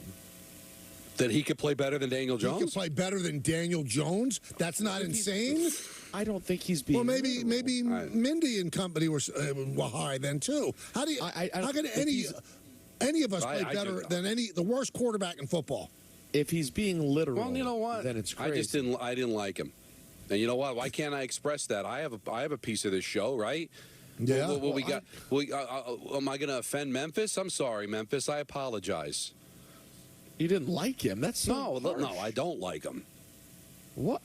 The Giants have nothing. I could play better quarterback. They're only going to get. And he said he was going to call to talk about the Jets, and his name's Memphis. Well, that's not right. That's I'm just saying, if you're a hot stripper, Memphis is kind of sexy. When you're a kid in the basement, calling sports radio, Memphis is, your parents are high. I don't know why we're doing that. Well, what am I doing? Having an opinion? No, you're killing off the listener. We just heard from him for the first time yesterday. Now he's dead. I didn't say he's dead. I didn't say never call again. I'm not banning anybody. I didn't do. But why would he ever call again after what you just said about him? You just said you don't like him. Called his parents high and said he's in the basement. That's a lot of things to get out from under. There's two other people on the show that defended him. He'll still call. I didn't listen. If he really thinks he's better than Daniel Jones, he's high. If he's at a point of complete and utter frustration with what Jones is, guys, I think that's most Giants fans. It's year 6, and we're still talking theoretically about could Daniel Jones be good? Here's the answer. No, he's never going to be good as a Giant. Never. It's done. This whole season, if it happens, it's a miracle. And now I understand, Don, why people wouldn't root for it, because you know what it's going to do? What if it tricks them to keep him longer? And then he sucks again. How many years do you need? These days in the NFL, I'll tell you what, guys, if I don't know who Jaden Daniels is by the bye, I will have given up on it. But if Jaden Daniels is on his, second coaching staff, no offensive line, no weapons. Again, I am not going to sit here and talk up Daniel Jones as the next great quarterback in this league. He's not. We know there's limitations here. But I do think it's become a cottage industry now to talk about how putrid Daniel Jones is. No, to me, it's not I think about people putrid. have gone a little crazy.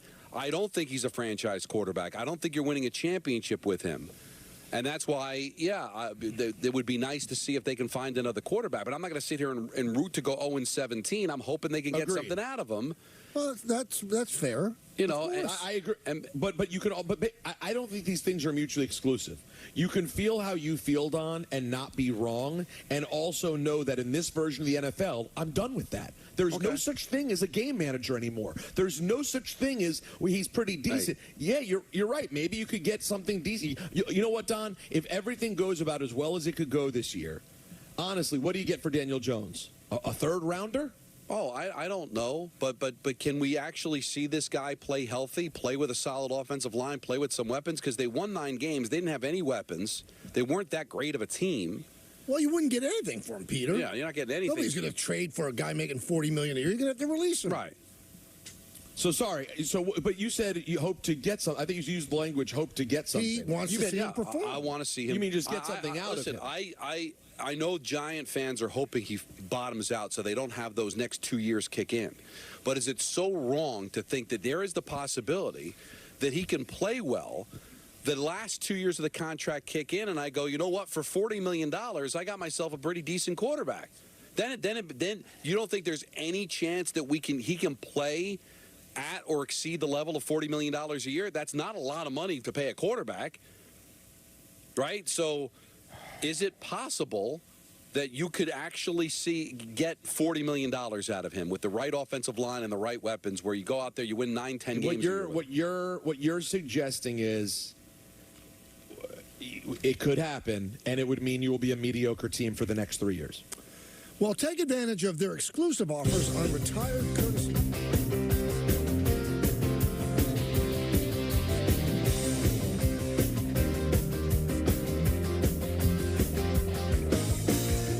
The Michael K. Show on Yes is brought to you in part by Audi, the official luxury vehicle of the New York Yankees.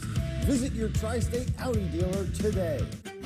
Is it possible to be more capable and more practical? Be able to perform here and here. Make a statement while barely making a sound. And command the road as well as what lies ahead. How we get there matters.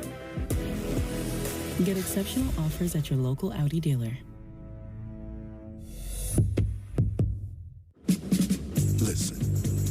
spotted it from the start. Breaking didn't even have a name yet. Bunch of kids from the South Bronx who didn't just knock on the door, they kicked it down. And today, it's your time. It's all about spotting it early. And if you do, no victory is out of reach.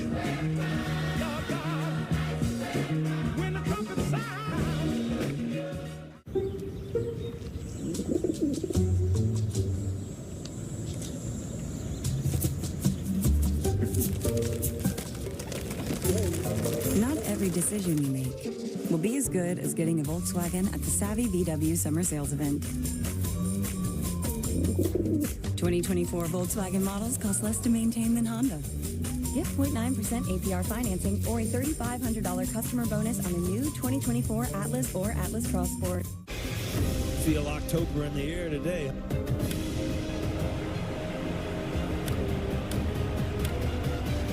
These games mean something. You want to win the division. But this is the battle of the American League East. Half of young adults are at risk of hearing damage from loud sounds. So why is this happening? We know not to bake in the sun for hours and to get our eyes checked regularly. We buckle up to save lives. And we know that smoking kills. So do poor diet choices and poor life choices. But why are we so reckless with our hearing? We take hearing for granted. Hearing damage from loud sounds is permanent, but preventable. We take common sense steps for our health every day. Let's make hearing part of it. Wear earplugs. Turn it down. Give your ears a rest. Love your ears. Learn more at hearinghealthfoundation.org. Keep listening. For years, one company has battled to deliver business products the next day with no freight charges. Now, WB Mason, with their famous fleet of trucks and drivers, faces their biggest challenge, rescuing shipping and packaging buyers from expensive freight charges. That's right. Now, boxes, stretch film, and packaging tape are delivered the very next day at amazingly low prices. So, who do you call for fast delivery and no expensive freight charges? Who but WB Mason? Chevy lets you begin every day fully charged, so you can go farther. And so can your money. Tow with confidence. Plus, stay connected with available OnStar technology. For summer adventures, Chevy's got you. Current qualified lessees can get this Equinox for around $199 a month. Or well-qualified buyers get 1.9% APR when you finance with GM Financial. Popeyes has the best of both wings. Our juicy chicken is marinated to perfection with 2 distinct twists on all 6 flavors. Whether you prefer our spicy bone-in wings or our classic tender white meat boneless wings, we've got the best of both. Everywhere but the seat. The seat is leather. Alan, we get it. You love your bike. We do too. That's why we're America's #1 motorcycle insurer. But do you have to wedge it into everything? This reminds me of my bike. Look how the brushstrokes follow the line on the gas tank. I had no idea this was a motorcycle exhibit. Chris Sheeran back here for the Michael K. Show. This look at tonight's starters at the stadium is brought to you by Montefiore Einstein, the official hospital of the New York Yankees. Carlos Rodon toes the bump for the Bombers as he will look to bounce back from his outing in Detroit. He allowed 4 earned runs in 3 1/3 innings, needing 90 pitches to navigate through the Tigers lineup. Tonight, he will face a Rockies team with the second most strikeouts as a team in the majors. They've whiffed 1,252 times. Only the Mariners have more. Seattle is just north of 1,300. Rodon's season high is 10 strikeouts. He did that against the Rays a month ago at home. Our coverage tonight leads off with Yankees batting practice today at 6, followed by the pregame at 6:30, and first pitch is scheduled for a little after 7. It's the Yankees and Rockies. Coverage starting tonight at 6 with BPTV right here on Yes, and streaming, of course, on the Yes app.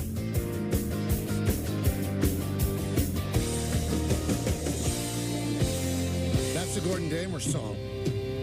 Who do you and the Blowfish coming to Northwell at Jones Beach Theater on Thursday, September 5th. And ESPN New York has your chance to score tickets. Enter to win through the contest tile on the ESPN New York app, brought to you by Mi Campo, the official tequila of Northwell at Jones Beach Theater and ESPN New York, because the only rule of live shows is to have an unapologetically good time. Mi Campo, live louder.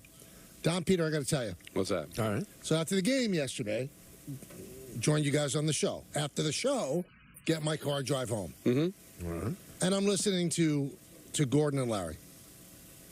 Go loud. So good. Yeah. So good. Such an integral part of this station. Just so good. Such pros. Yeah. Well, I've known Gordon for over 30 years. And Larry for like 25. Look at that. Tommy Topper, right, Peter? I'm trying to count with the guys. Then it becomes part of how much time. Is that the way you took it, Peter? Or of course. That was Tommy Topper. I didn't think of it exactly that way, but sure. Okay. I was just saying that I agree with you. I've known those guys for a long time, and I love them. Truly. Do you think they love you, though? I mean, you throw love around a lot. Well, Gordon invited me to his wedding. He got married a week before I did. In 2005, and I went to his wedding. He could not go to my wedding because he was on his honeymoon. Right. So he would have gone to my wedding. Larry did not go to my wedding, but gave me a gift. So I think there's closeness there. Now, I don't know. I don't sit there and measure. I love them, and I believe they love me, but how they feel about me does not affect my love for them. They should. That's ridiculous. Why? Why is that? If you love somebody and then you find out that person despises everything about you, you're going to continue to love them. But I know that's not the case. Well, okay. What if they don't like you? Well, if forget about despising every fiber of your body. It would disappoint me. But how does that You'd change? still love them. But you base all your feelings on someone on how they feel about you? Peter, can you please tell him, because he's not listening to me, I live a transactional life. Well, I'm just saying that I think they have great personalities. They're really good people. So and that's what attracts me to them. They're good people. That's all you care about. You don't. He always said it about Andrew Gunlin. He didn't care how Andrew felt about him. He loves Andrew. And I really felt that Andrew didn't care for me. I believe that Larry and Gordon do care for me. Let's go to Dave in West Caldwell. Hi, guys. How's it going? Good. How are you? I'm good. So the Daniel Jones conversation got me going, so I wanted to call. I think Daniel Jones is a serviceable quarterback because when we talked about the year he did well, he lowered the mistakes, Stable and them worked together. Yeah, with no weapons, they won a playoff game. Last year was a debacle. We all know that everything could go wrong, did go wrong. But as a Giants fan, the thought if he came back next year, say we get the 8 wins, get 9, we'd miss the playoffs or even somehow manage to get in, I kind of be like, okay, I go with Jones for the next year. You still have that opt-out year, I believe, in the contract. And then I can see what I can draft and reset and retool, because in my head, I remember Ty Butler said on his show one time, like, is Dak Prescott available for the Giants? That would be like $60 million. Well, great, you pay the quarterback $60 million. Well, you can't build your team around anything. You can't.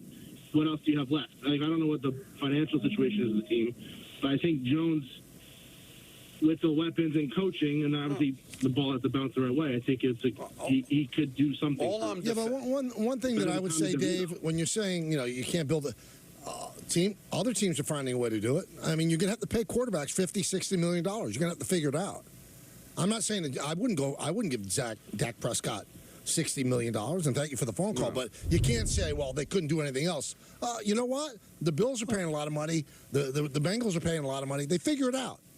Great organizations figure it out. I'm getting a little tired of, we got to have a top 5 pick, otherwise we're never going to be good. Well, Kansas City didn't need a top 5 pick. Baltimore didn't need a top 5 pick. Not everybody has to tank at the first overall pick. Jets thought they had it 3 different times with a franchise quarterback with a top 5 pick. Didn't work out any of the times. So play it out. All I'm saying is I'm not predicting that Jones is going to play well. If I had to bet, I would think that he probably is very pedestrian this year and they get out of the contract. But as a fan, I can't root for him to play well and for them to win some games and maybe he goes out there and throws 25 touchdowns, and I say, you know what, maybe those 2 years can kick in, and we'll see if it works. And maybe it won't be average, as Peter said.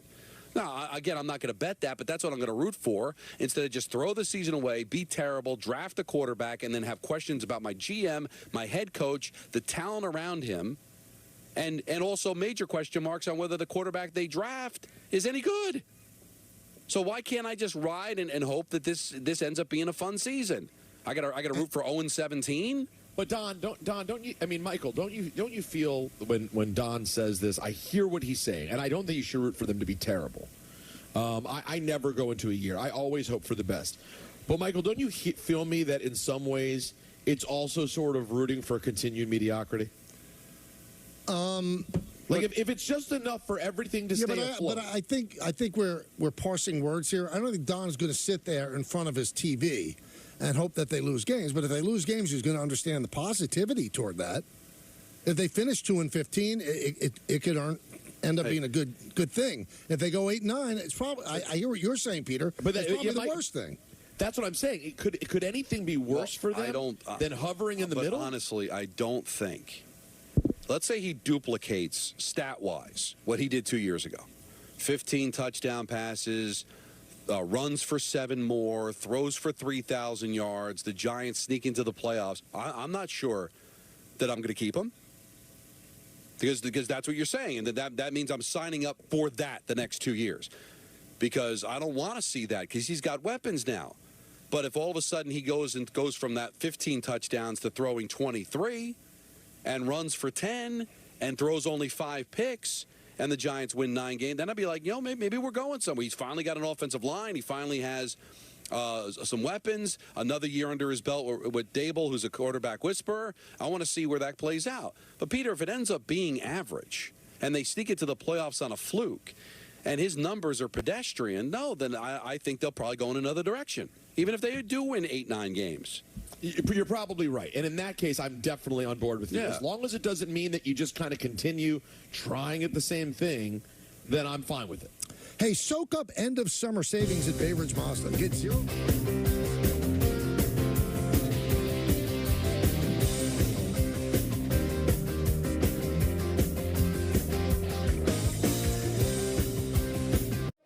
That's Aaron Judge. Yeah.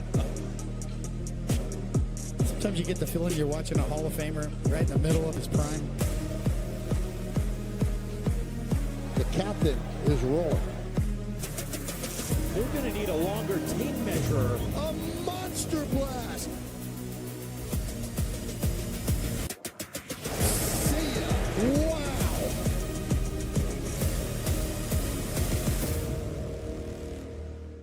Here comes the heat. Say hello to the Bronx Buds. Yes's first ever animated series for the whole family. See ya!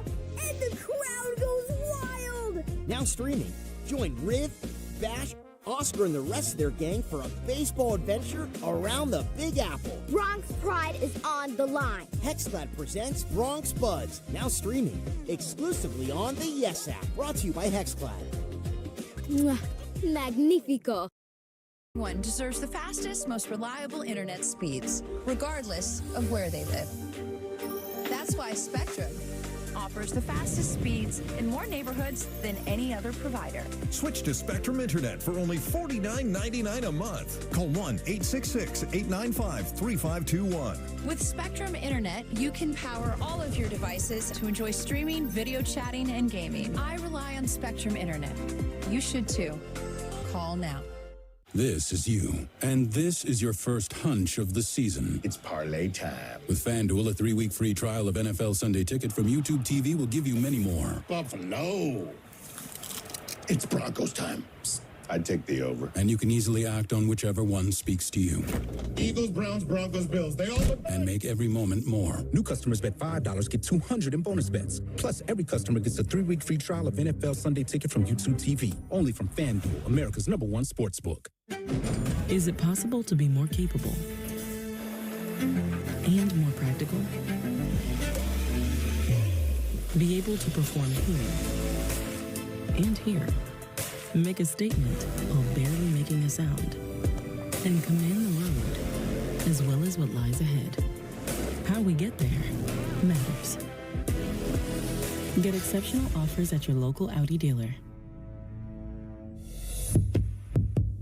Popeyes has the best of both wings. Our juicy chicken is marinated to perfection with 2 distinct twists on all 6 flavors. Whether you prefer our spicy bone-in wings or our classic tender white meat boneless wings, we've got the best of both. Is Cialis Daily better than Viagra? Does it last longer than Viagra? Are trial packs available? Get started today with a 3-month trial pack if appropriate at TryRexMD.com. The Make It Ford Summer Sales Event is on. So make it your best summer ever with Ford. Get your ideal combination of power and capability.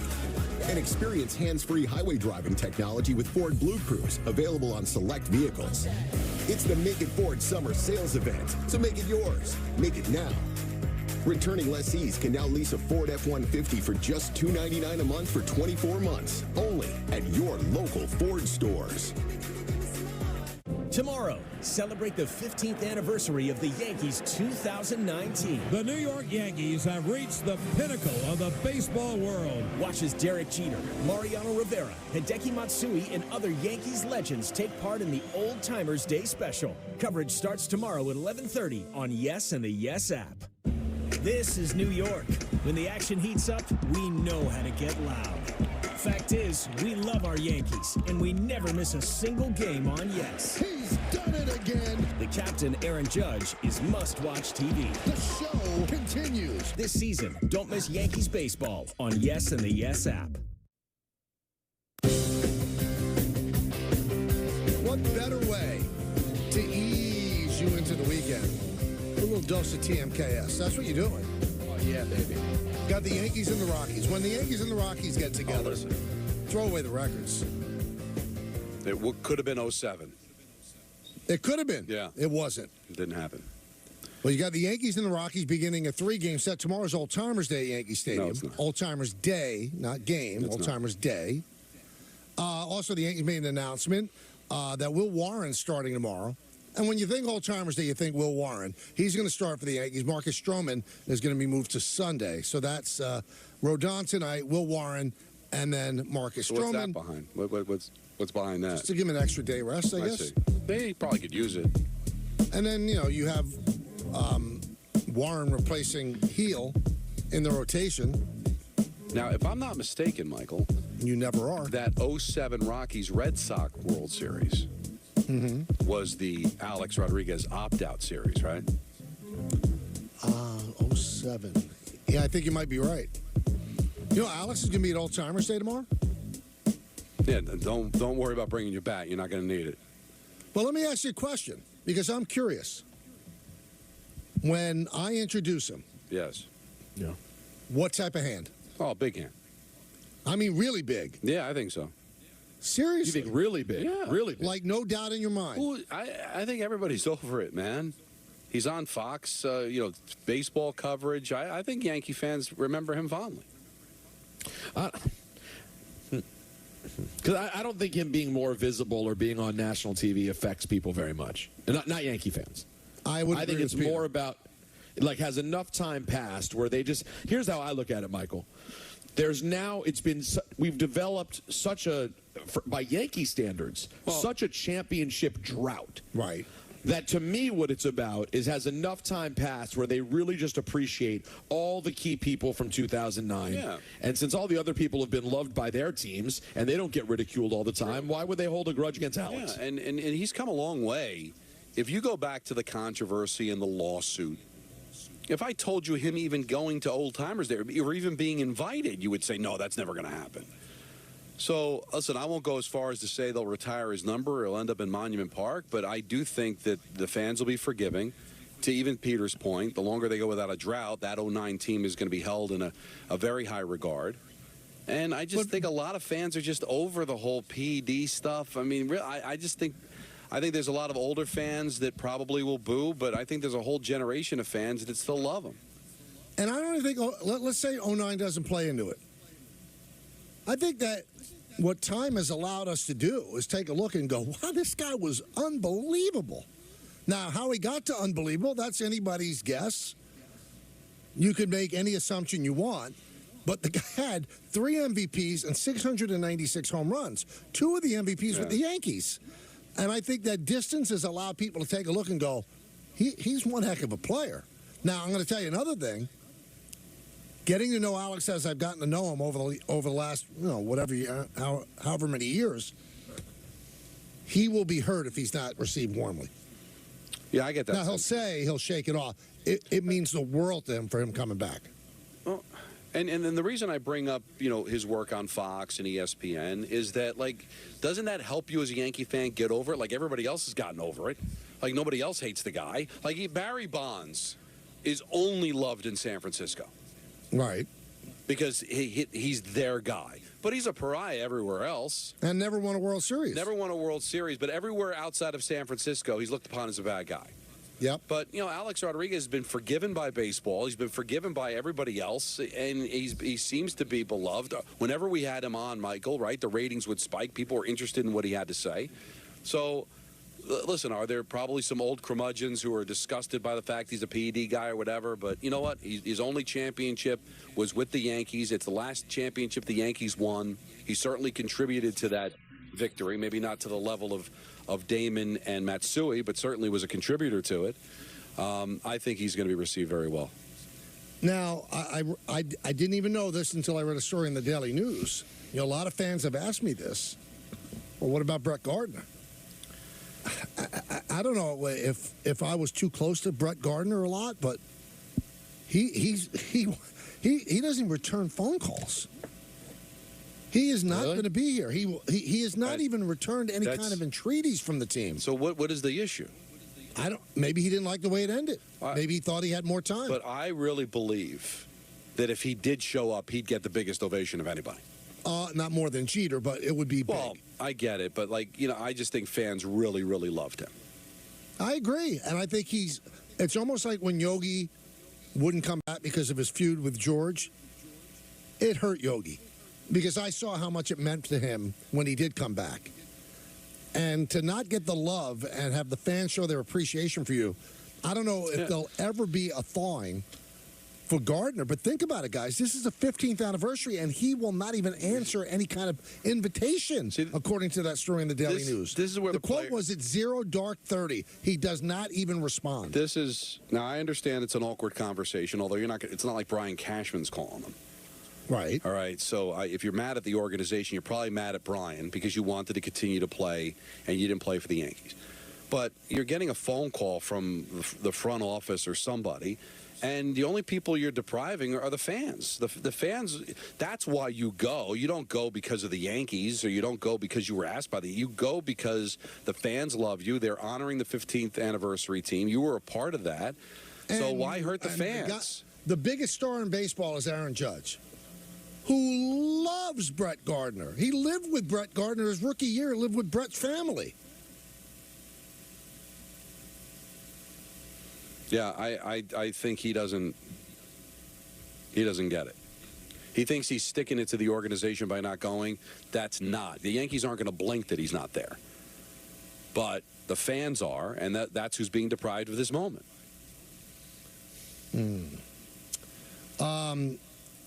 His agent, longtime agent, according to the New York Times, says, all I know is his son's got a football game on Friday night. He intends to be there. And where is that? Yankee spokesman. This is in the. This is. No, but where's his son's game? New York Times. Oh, the game? Yeah. He lives in Holly Hill, South Carolina. Right, no, so he could actually get here. So not far.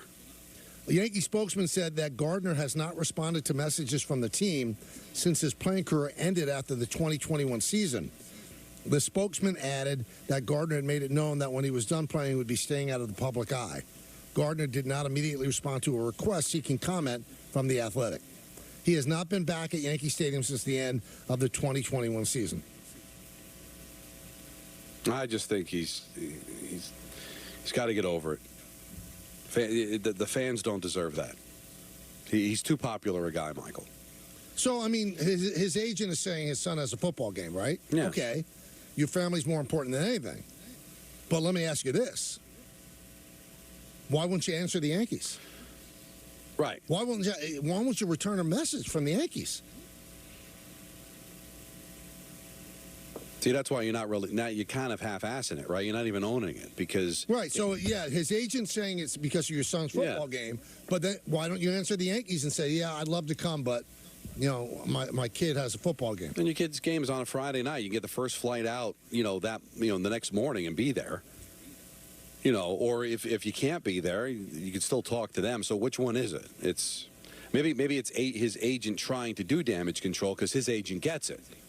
Right. And his agent's probably telling him, listen, you're disrespecting the fans. Yankees could care less. So come on, do something right. So maybe he's just trying to save face for his client. It's sad. It's because I think he would be showered with love because he was a gritty type of player that he would be loved. He would be loved.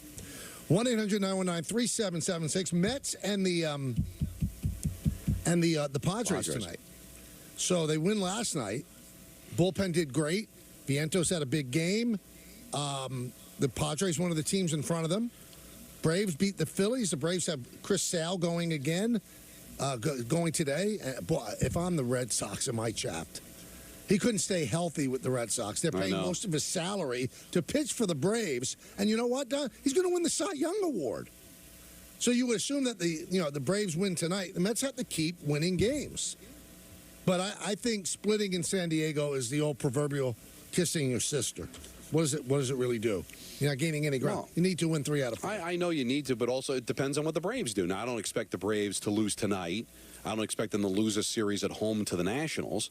But if they were to, let's say they get swept and the Mets split, and then you gain ground on Atlanta, that's still good. Because right now I think the focus has to be just win games. It's a good team. It's on the road. Yeah, you want more than a split since you got the first game, but I'm not going to get mad at them if they split here and then take 2 out of 3 in Arizona. Or even if they come back at 4-3, it's right now just making sure you gain ground on the wild card because that's the Braves right now have that last wild card. It's a game and a half, so you're a game and a half back of the Braves, and you're 2 back of the loss column. You're 4 back in the loss column of the Padres, and you are 5 back of the loss column of the Diamondbacks. So right now the focus has to be gaining ground on the Braves. So I'll take a split. It's not doing nothing, Michael, if the Braves lose to Washington. Right. So and it's still early enough. No, Braves are playing. Aren't they playing? The Braves are home. I thought the Braves are home against the Nationals. Okay, so yesterday finished their series with the Phils. Right. Right. So that's why I'm kind of looking at the Braves as probably taking care of business. That's why I kind of agree with you in a sense that if you do split, you're probably going to lose ground at Atlanta because I don't think Atlanta's losing tonight. And then, but I want to aim high, Don. Why can't you catch the Padres? Why can't you have that playoff series in Citi Field? No, but dare to dream. I was just pushing back on a split does nothing. Well, a split doesn't do anything. It doesn't do nothing if you do gain ground on the Braves. Right now, it's got to be about trying to get in. It would be nice to catch the Padres. Really, I don't think there's that much of a difference between the second wild card and the third wild card. You just want to get in. But I want them to play well, and they've won all 4 games against the Padres this year. And you take a look at the pitching matchups. Tonight you've got Blackburn, who's been good against Musgrove, and then Peterson's been terrific. He's 7-1 with a 3 earned run average. Yeah, going up against King, so that's going to be real. That's going to be tough. And then Quintana versus Perez. So pitching wise, I think they can hold their own against San Diego the rest of the weekend. Well, it's game time, brought to you by Tullamore Dew Irish Whiskey. Yankees start a series with the Rockies at the stadium at 7:05, and that game could really be enjoyed and delighted in by watching the Yes Network. And the Mets continue their series with the Rockies at 9:40. That'll be on SNY. That's game time, brought to you by SNY. What? SNY. Yeah. That's game time, brought to you by Tullamore Dew Irish Whiskey, because when it's game time, it's Tully time. Tullamore Dew, the original triple distilled, triple blended, triple cask matured Irish whiskey. Be sure to grab a Tullamore Dew. Try the brand new Tullamore Dew Honey during tonight's action. Glasses up to enjoying Tullamore Dew responsibly. I got to tell you this. Mm-hmm. If Ron Darling was in front of me right now, you'd punch him right in the face. No, completely the opposite. I'd take his face in my hands. I'd give him a big kiss on the lips. Okay. On the lips. Yeah, and you know don't think why? the same can be accomplished on the forehead or cheek? No, because I want to show him how much I care for him. Got to go lips, yeah. And I think lips is the way to go. Now that was because he was on FanDuel TV today. Okay. And the guy did his job and asked a question like, "What did you think about Michael Kay's comments about the best booth in baseball?" And Ron Darling said, "Michael Kay is always a step ahead of everybody. Michael Kay is so smart with that stuff." And he's saying that stuff, and you know that brought ears and eyeballs to his radio show. And so he lied. He said he's one of the best at what he does, and that the day that he said that, because nobody wanted to report this, the day that he said that, the Yankees were at Citi Field, and the first thing he did when he came up, he came into the booth and shook all of our hands, and we all hugged it out. Just completely obliterated any kind of bad feelings that people think that there are. Wow. Big, maybe even slightly open mouth kiss. I mean, he's giving you too much credit, but that's a very nice thing to say. It is very nice, but how would it look? Because Ronnie's a good guy. I don't know if he likes me because of my comments after his book. No, he's not a fan. Well, that's fine. I don't take it back for a second. No, I'm kidding. I don't know if he likes No, me. I thought he. I'm just guessing I thought he doesn't. wronged Dykstra because nobody else backed him up on the things he said Dykstra said, and I thought it was bad form going after Bob Murphy. He's no longer with us. I didn't think it was necessary, but I do like Ronnie. I think he's an excellent broadcaster. But they are the top booth. So Peter, for him to get mad at Michael would come across as kind of like hanging on the rim. That is the smart play. Like to win and be a nice guy about it. That's kind of money. Well, that's what classy guys do. Well, I'm not sure what you're saying, Don. He's saying they were already ranked #1. Yeah, but so what's the point in being anything but classy? Right. So I'm saying But he could have. I mean, if he wanted to, he could have really buried me. But I don't think that would have made him look good. No, I just thought it was a Menchie thing to do. He was. And I even retweeted it. No, he's a good guy. I hope he doesn't hate You want me me to ask him? I'll text him. Do you like Don or not? All I know is, again, I don't want to make anything about me. You always do. Sure. No. All right, we'll move on then. No, come on. Peter, have you ever been with a more sensitive human being? No, but I'm just saying it's all about you. Don't give up. So don't ever give up. What were you going to say? I was very critical of him, and he would routinely come on. Remember, we had the SNY thing, so there'd be a rotation between him and Gary. I was critical then, too. Remember, we also had on Lenny Dykstra. Yeah, but since my comments, he has not come on.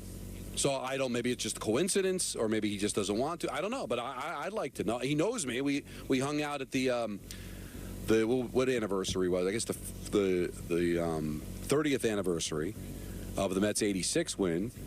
Because Steiner had me go out there and host it, and I got to talk because he'd always come on all the time. So it was an easy icebreaker to talk to him and kind of BS back and forth. So we had, somewhat of a relationship, and it's been absolute silence since. Maybe it's just a coincidence, but I would be curious. I'm not going to take back my comments, but I also would like to maintain what little we had.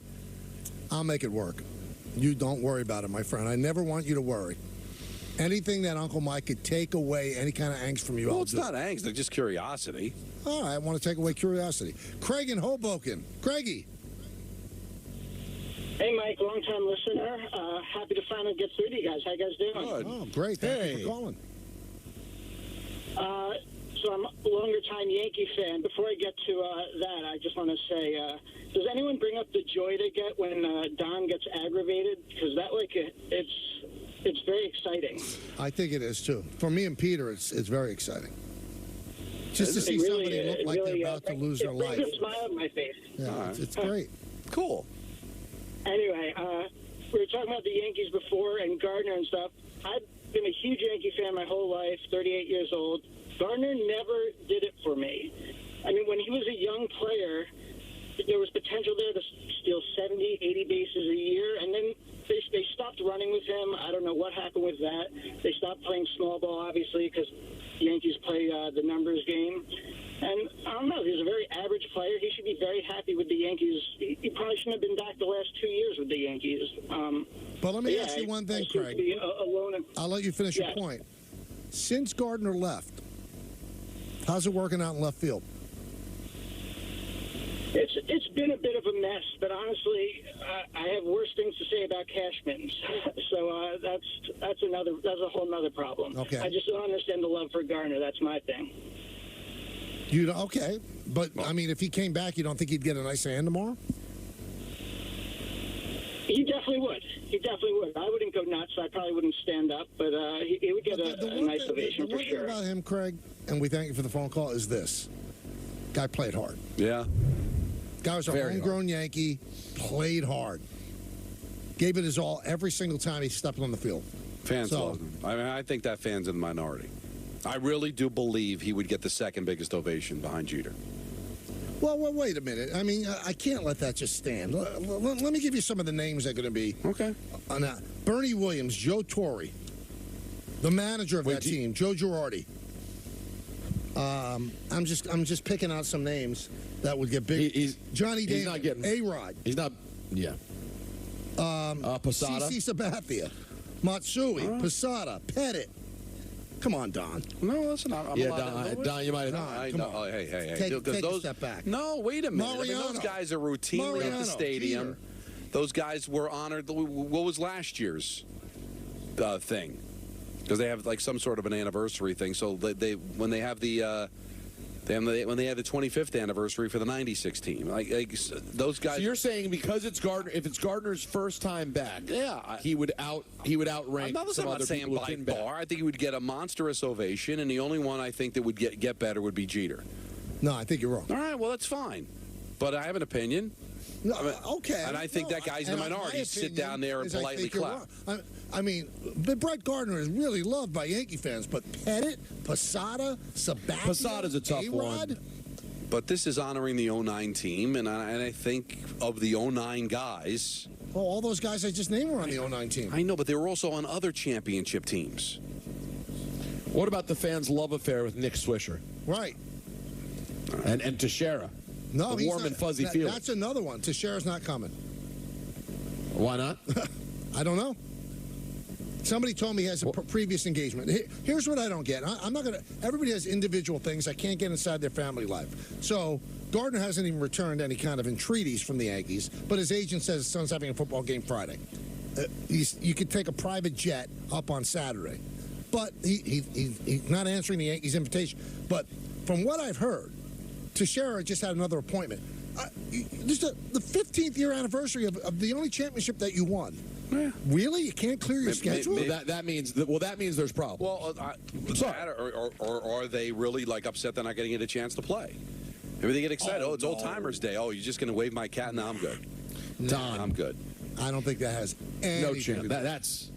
Yeah, I mean, this is Don. With all due respect, this isn't you wanting to get your homer at the Sasso softball game. These guys, isn't it all about being in front of the Yankee fans and just celebrating your championship? I know this sounds hokey, Peter. These guys really like getting together and like just telling stories and remembering the great times. And yeah, but I guarantee you that if you poke around, Michael, at least with Teixeira, you'll get an answer. But they did. I would think Gardner too. Did they do something for the 10th anniversary? No. They'll probably do something for the 20th anniversary. Like 15. I don't know. I don't know what the appointment is. But this is the first time that this team, right, is being celebrated. And you got a previous commitment. I mean, if it's a medical issue or something with your children, listen, that's why I can't speak to it. I'm not going to jump on it. But previous commitment on a Saturday? Here's the thing. If it's your kid has something, don't you just come right out and make sure the statement is my kid has something? My kid's had a Glee previous club commitment sounds like you want them to be insulted. A little odd. Don't miss the Summer End Spectacular at Mercedes-Benz of New Rochelle. Receive unbeatable...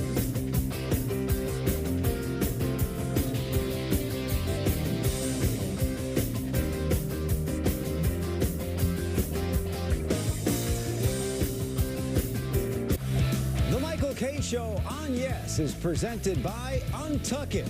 Shirts designed to be worn untucked. Shop now at untuckit.com.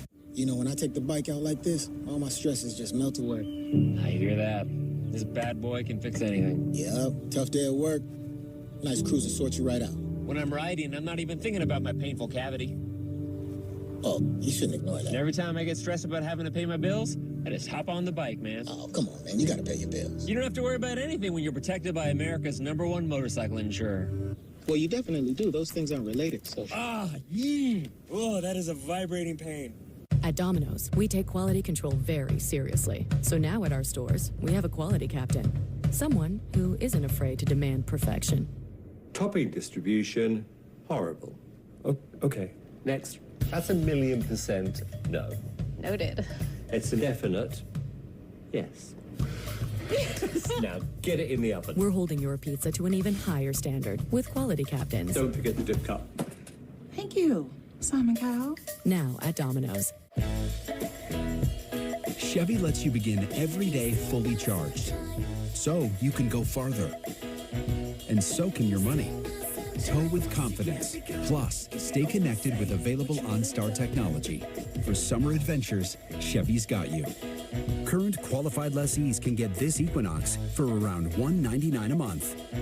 Or well-qualified buyers get 1.9% APR when you finance with GM Financial. Feel October in the air today.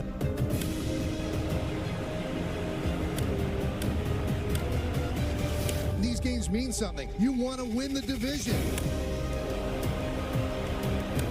But this is the battle of the American League East. How's the ketchup? Dad, are you okay? Yeah, just stressed out. Oh, and the melody is sounding so much better. I can play it for you. Wait, where's your guitar? I gave it to your cousin. What? That guitar's like your favorite thing. I don't need it anymore.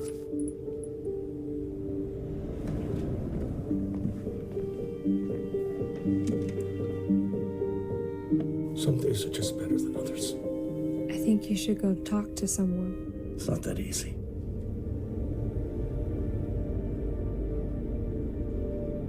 Have you been thinking about suicide? You can talk to me, Dad.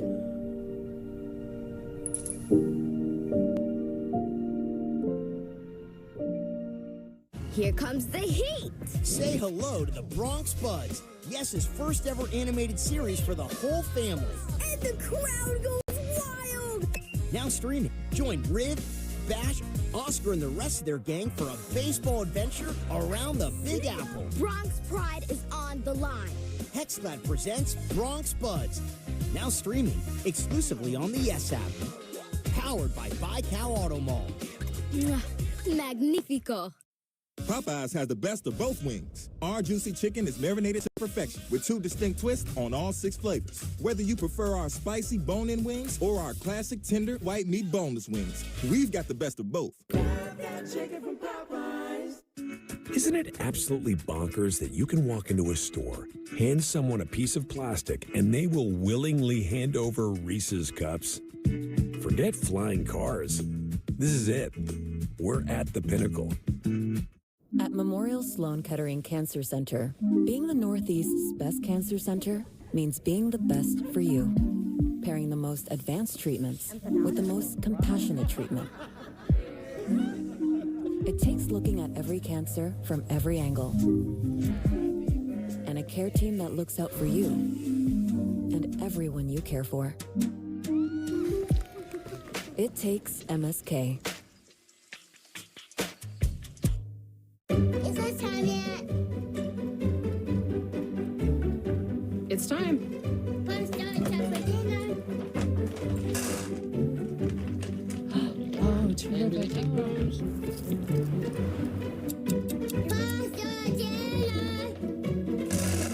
Donating pet food is one of the many ways you can help families in your community. Pets and people belong together. Learn more at petsandpeopletogether.org.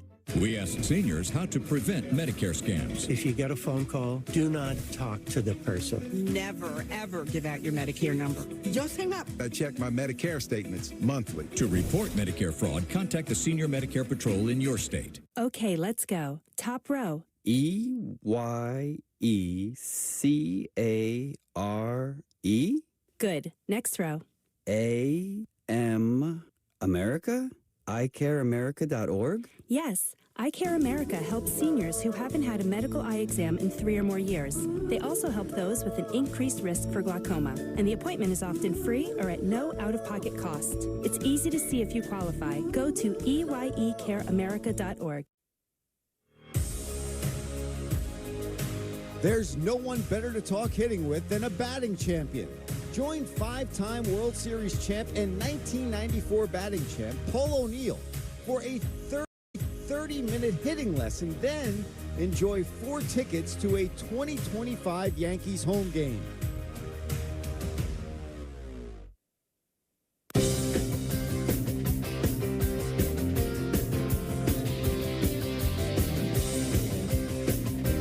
Football fans, starting this Monday, enter the ESPN New York Survivor Pool for a chance to win $2,000. Make your pick each week of the football season.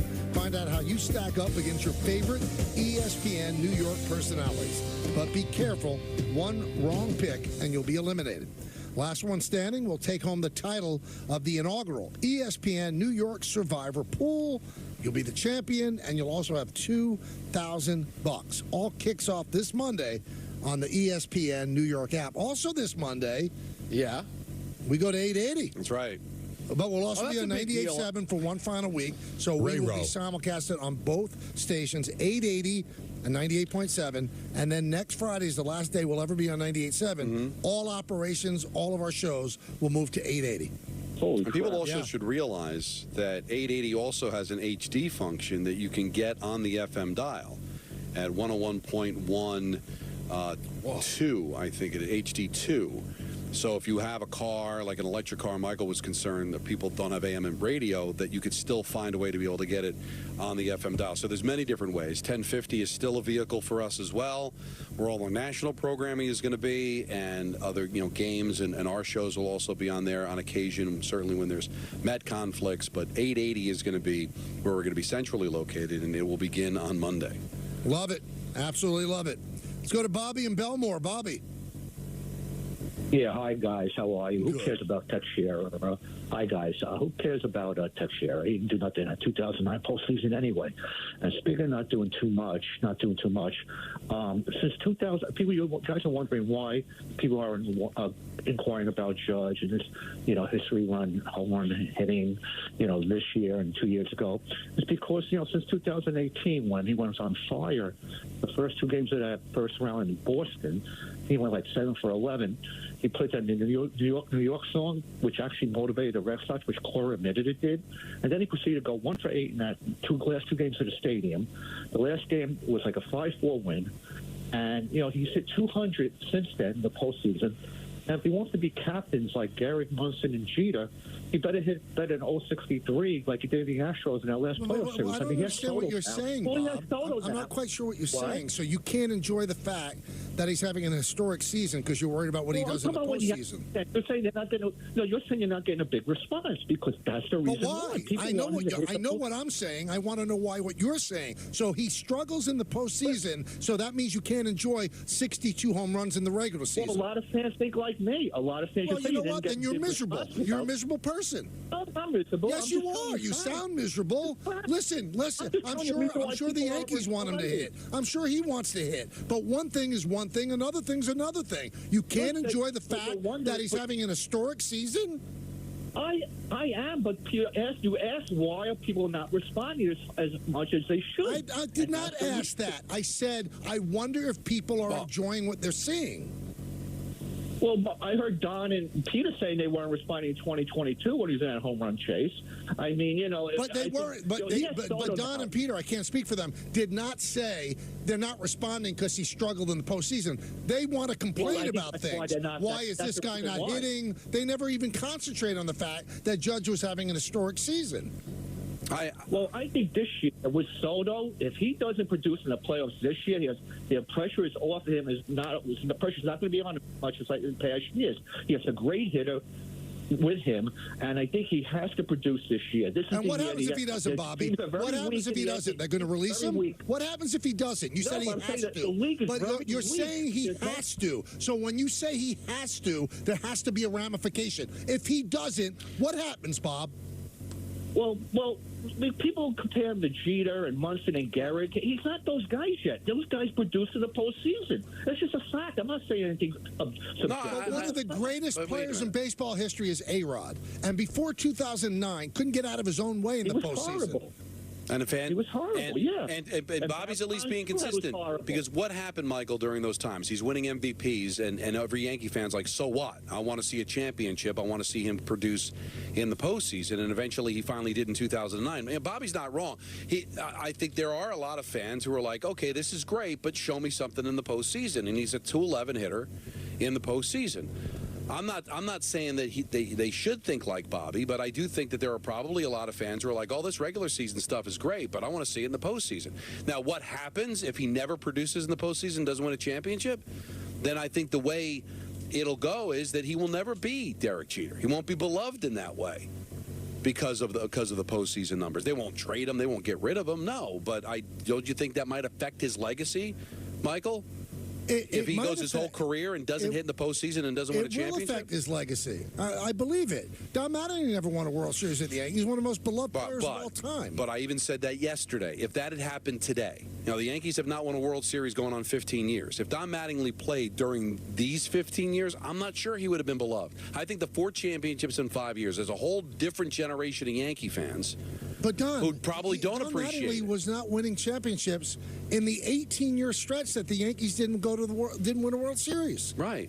So, I mean, they still loved him. No, but I don't think if that were to happen today, they would love him. Why? What's the difference? They were 18 years they didn't win a World Series. Because I think things are different. After those 4 championships in 5 years, I think the mindset from Yankee fans are a lot different than they were then.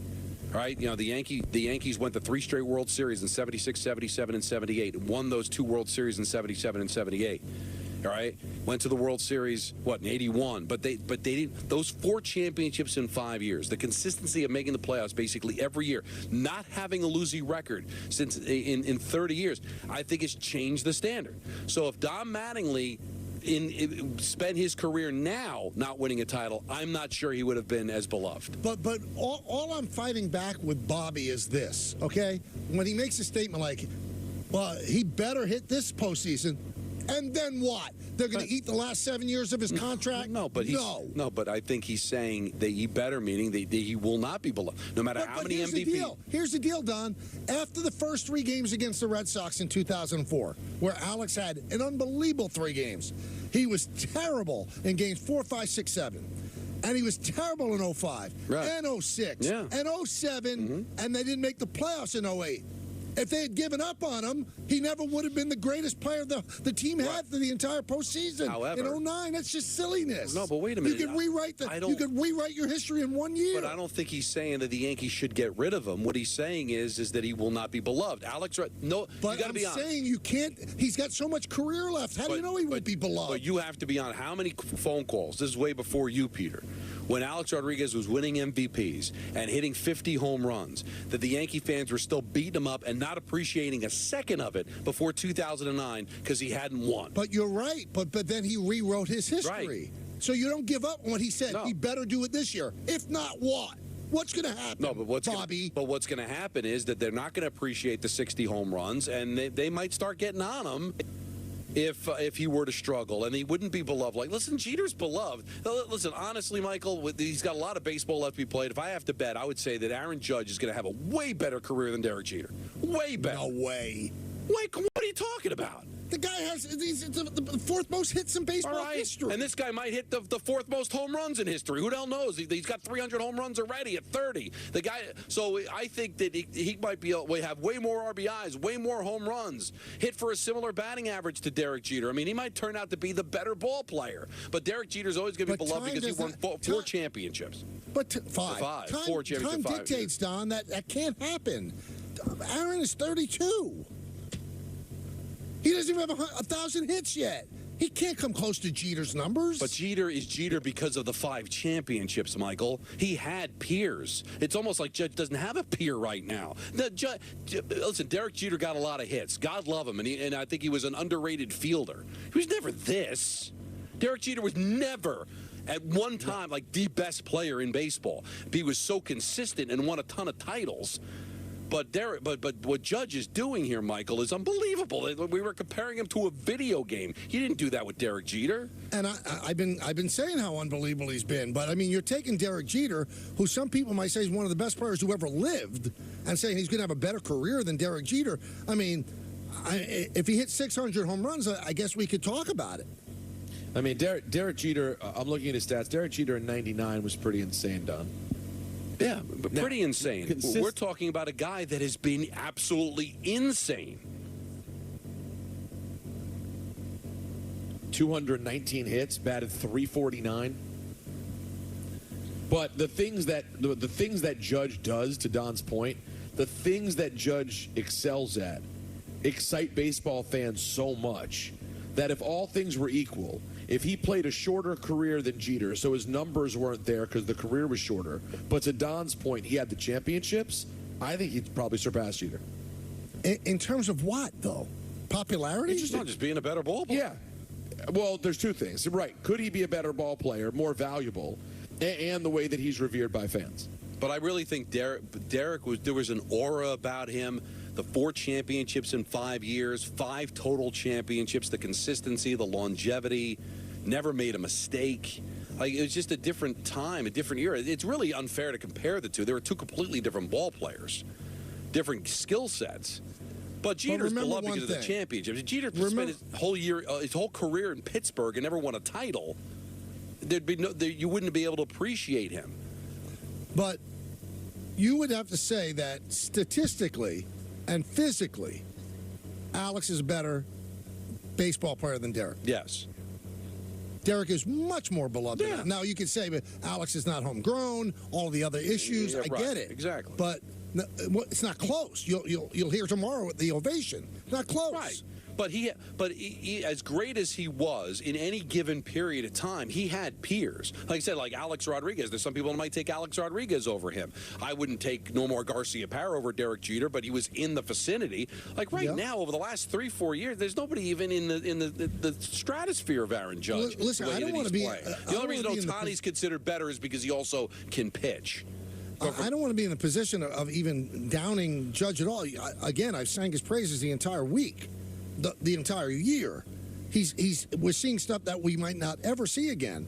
But when you're saying better than Derek Jeter, you're saying a mouthful. Well, could Derek Jeter played for 20 years. I didn't say now. I said he could be. If he continues to put up these numbers for the next 5-6 years, Michael, and you look at that period of time, he's at a disadvantage. His career started if later. For the next 6 years he hits 50 home runs a year, then you know what? We'll have a conversation. Yeah, but you don't think that that's on the table? Well, I mean, the only thing that plays against Aaron Judge is the calendar. He's 32 years old. He's going to be doing this at 38. I mean, I wish it for him. Derek Jeter took a big drop in his last years. Sure. You talked about it the other day. Yeah. Oh, he's going to get 4,000 hits. No, he's not. Because Father Time comes and gets you. But I think, again, I also don't want to be in the position of devaluing Derek Jeter. But I think what really creates the aura for Yankee fans is the 5 championships. That's what creates it. Oh, we know it by doing the show. That's all that fans care about. If he played in New York, the favorite player in New York would be Robert Horry. That's all they care about.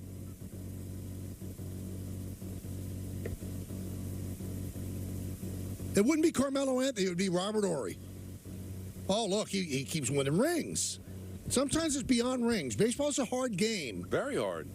Where one guy can get you a ring. Now, like the miserable caller said, he's got to hit in the postseason. He knows it. We'll see. What do we got here? Oh, Peter. Peter's going to tell us about FanDuel. You're darn right I am, Mike.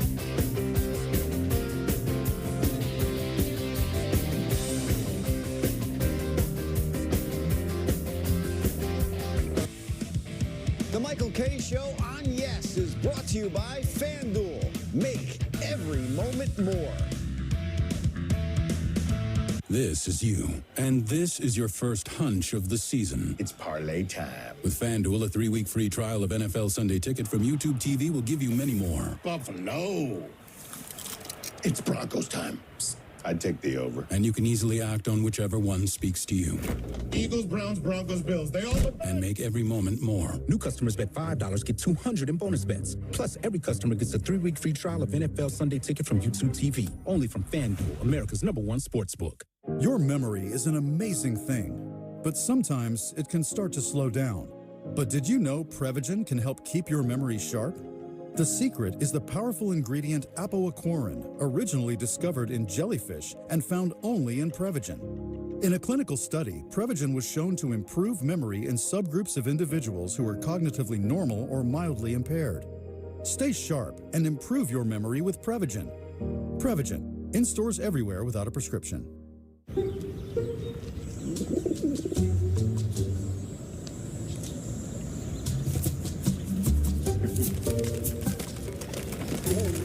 Not every decision you make will be as good as getting a Volkswagen at the Savvy VW Summer Sales Event. 2024 Volkswagen models cost less to maintain than Honda. Get 1.9% APR financing or a $2,500 customer bonus on a new 2024 Tiguan. Tomorrow, celebrate the 15th anniversary of the Yankees 2019. The New York Yankees have reached the pinnacle of the baseball world. Watch as Derek Jeter, Mariano Rivera, Hideki Matsui, and other Yankees legends take part in the Old Timers Day Special. Coverage starts tomorrow at 11:30 on Yes and the Yes app. Diversity is in our nature. Diverse cultures, identities, skills, and knowledge. Diversity is in nature, too. Biodiversity. Plants, animals, and ecosystems. It connects us and sustains us. But nature's biodiversity is at risk now more than ever before. And our own future is at stake.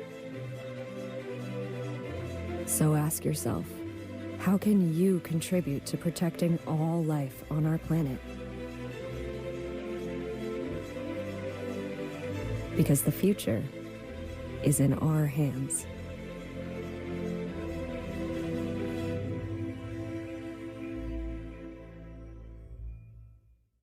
When you use Angie for your home projects, you know all your jobs will be done well. Roof repair? Done well. Emergency plumbing? Done well. So the next time you have a project, leave it to the skilled pros and join the millions of homeowners who use Angie to care for their homes. Get started at Angie.com. Popeyes has the best of both wings. Our juicy chicken is marinated to perfection with 2 distinct twists on all 6 flavors. Whether you prefer our spicy bone-in wings or our classic tender white meat boneless wings, we've got the best of both.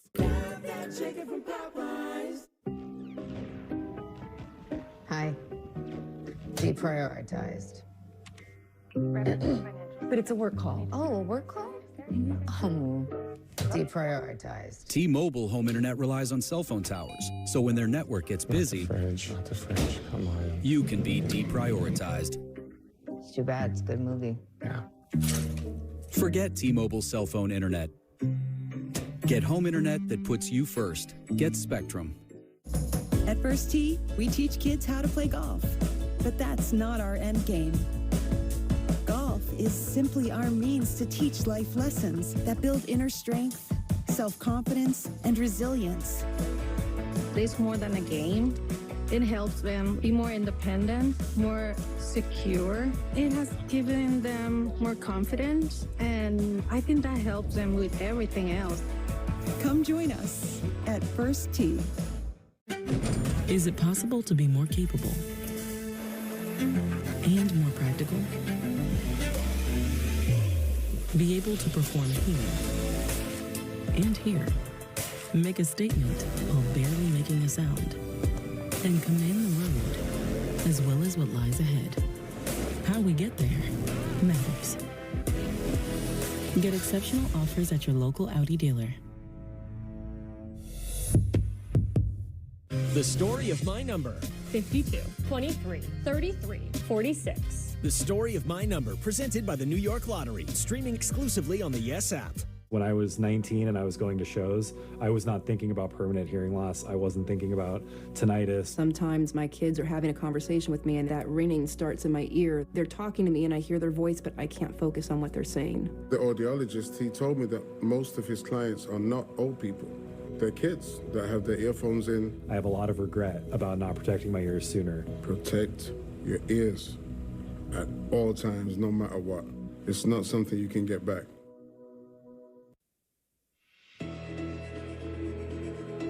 The New York Yankees Foundation is proud to present its 2024 auction, providing the resources to support, develop, and implement life-changing initiatives to families in the surrounding neighborhoods. Bid on your chance for a once-in-a-lifetime opportunity and support the Yankees in their mission to improve New York communities.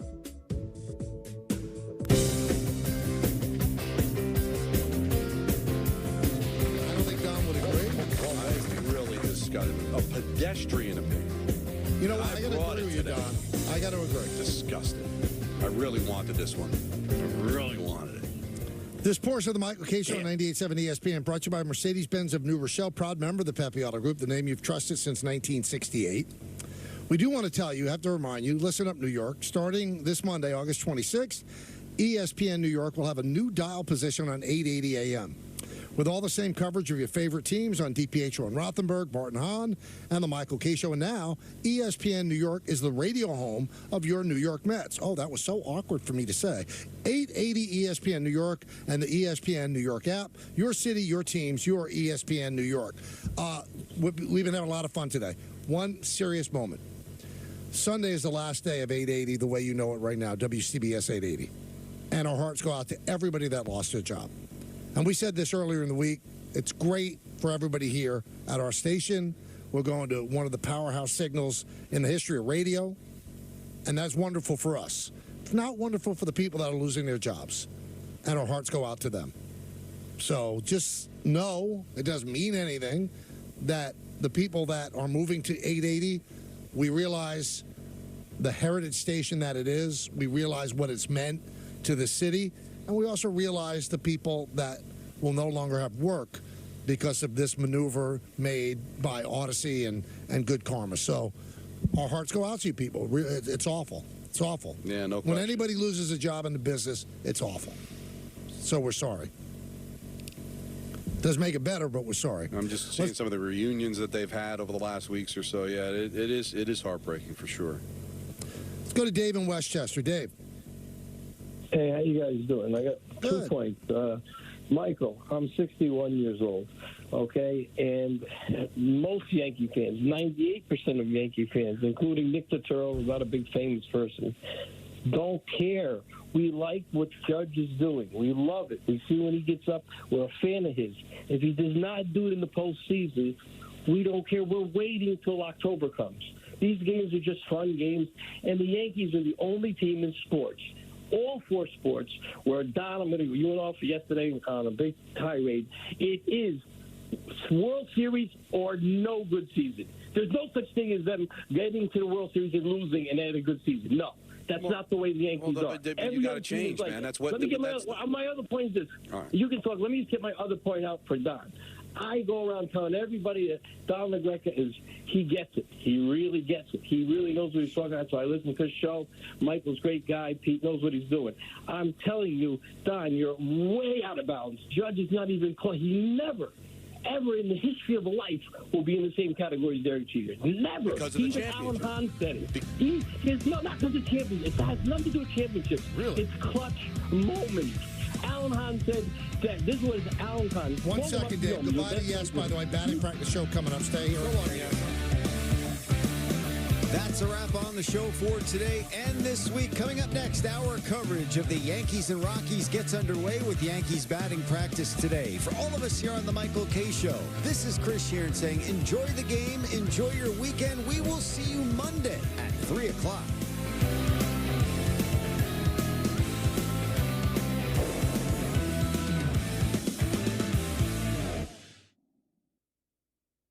In an election year, the stakes are higher than ever. So we all need to take extra care with the information we believe and share online. It feels good to have our views echoed back to us, but it's important to challenge our biases and break out of our bubbles. Be sure you're getting some hard news in your media diet, and double-check what you see on social media with a variety of credible news sources. Be informed, not misled.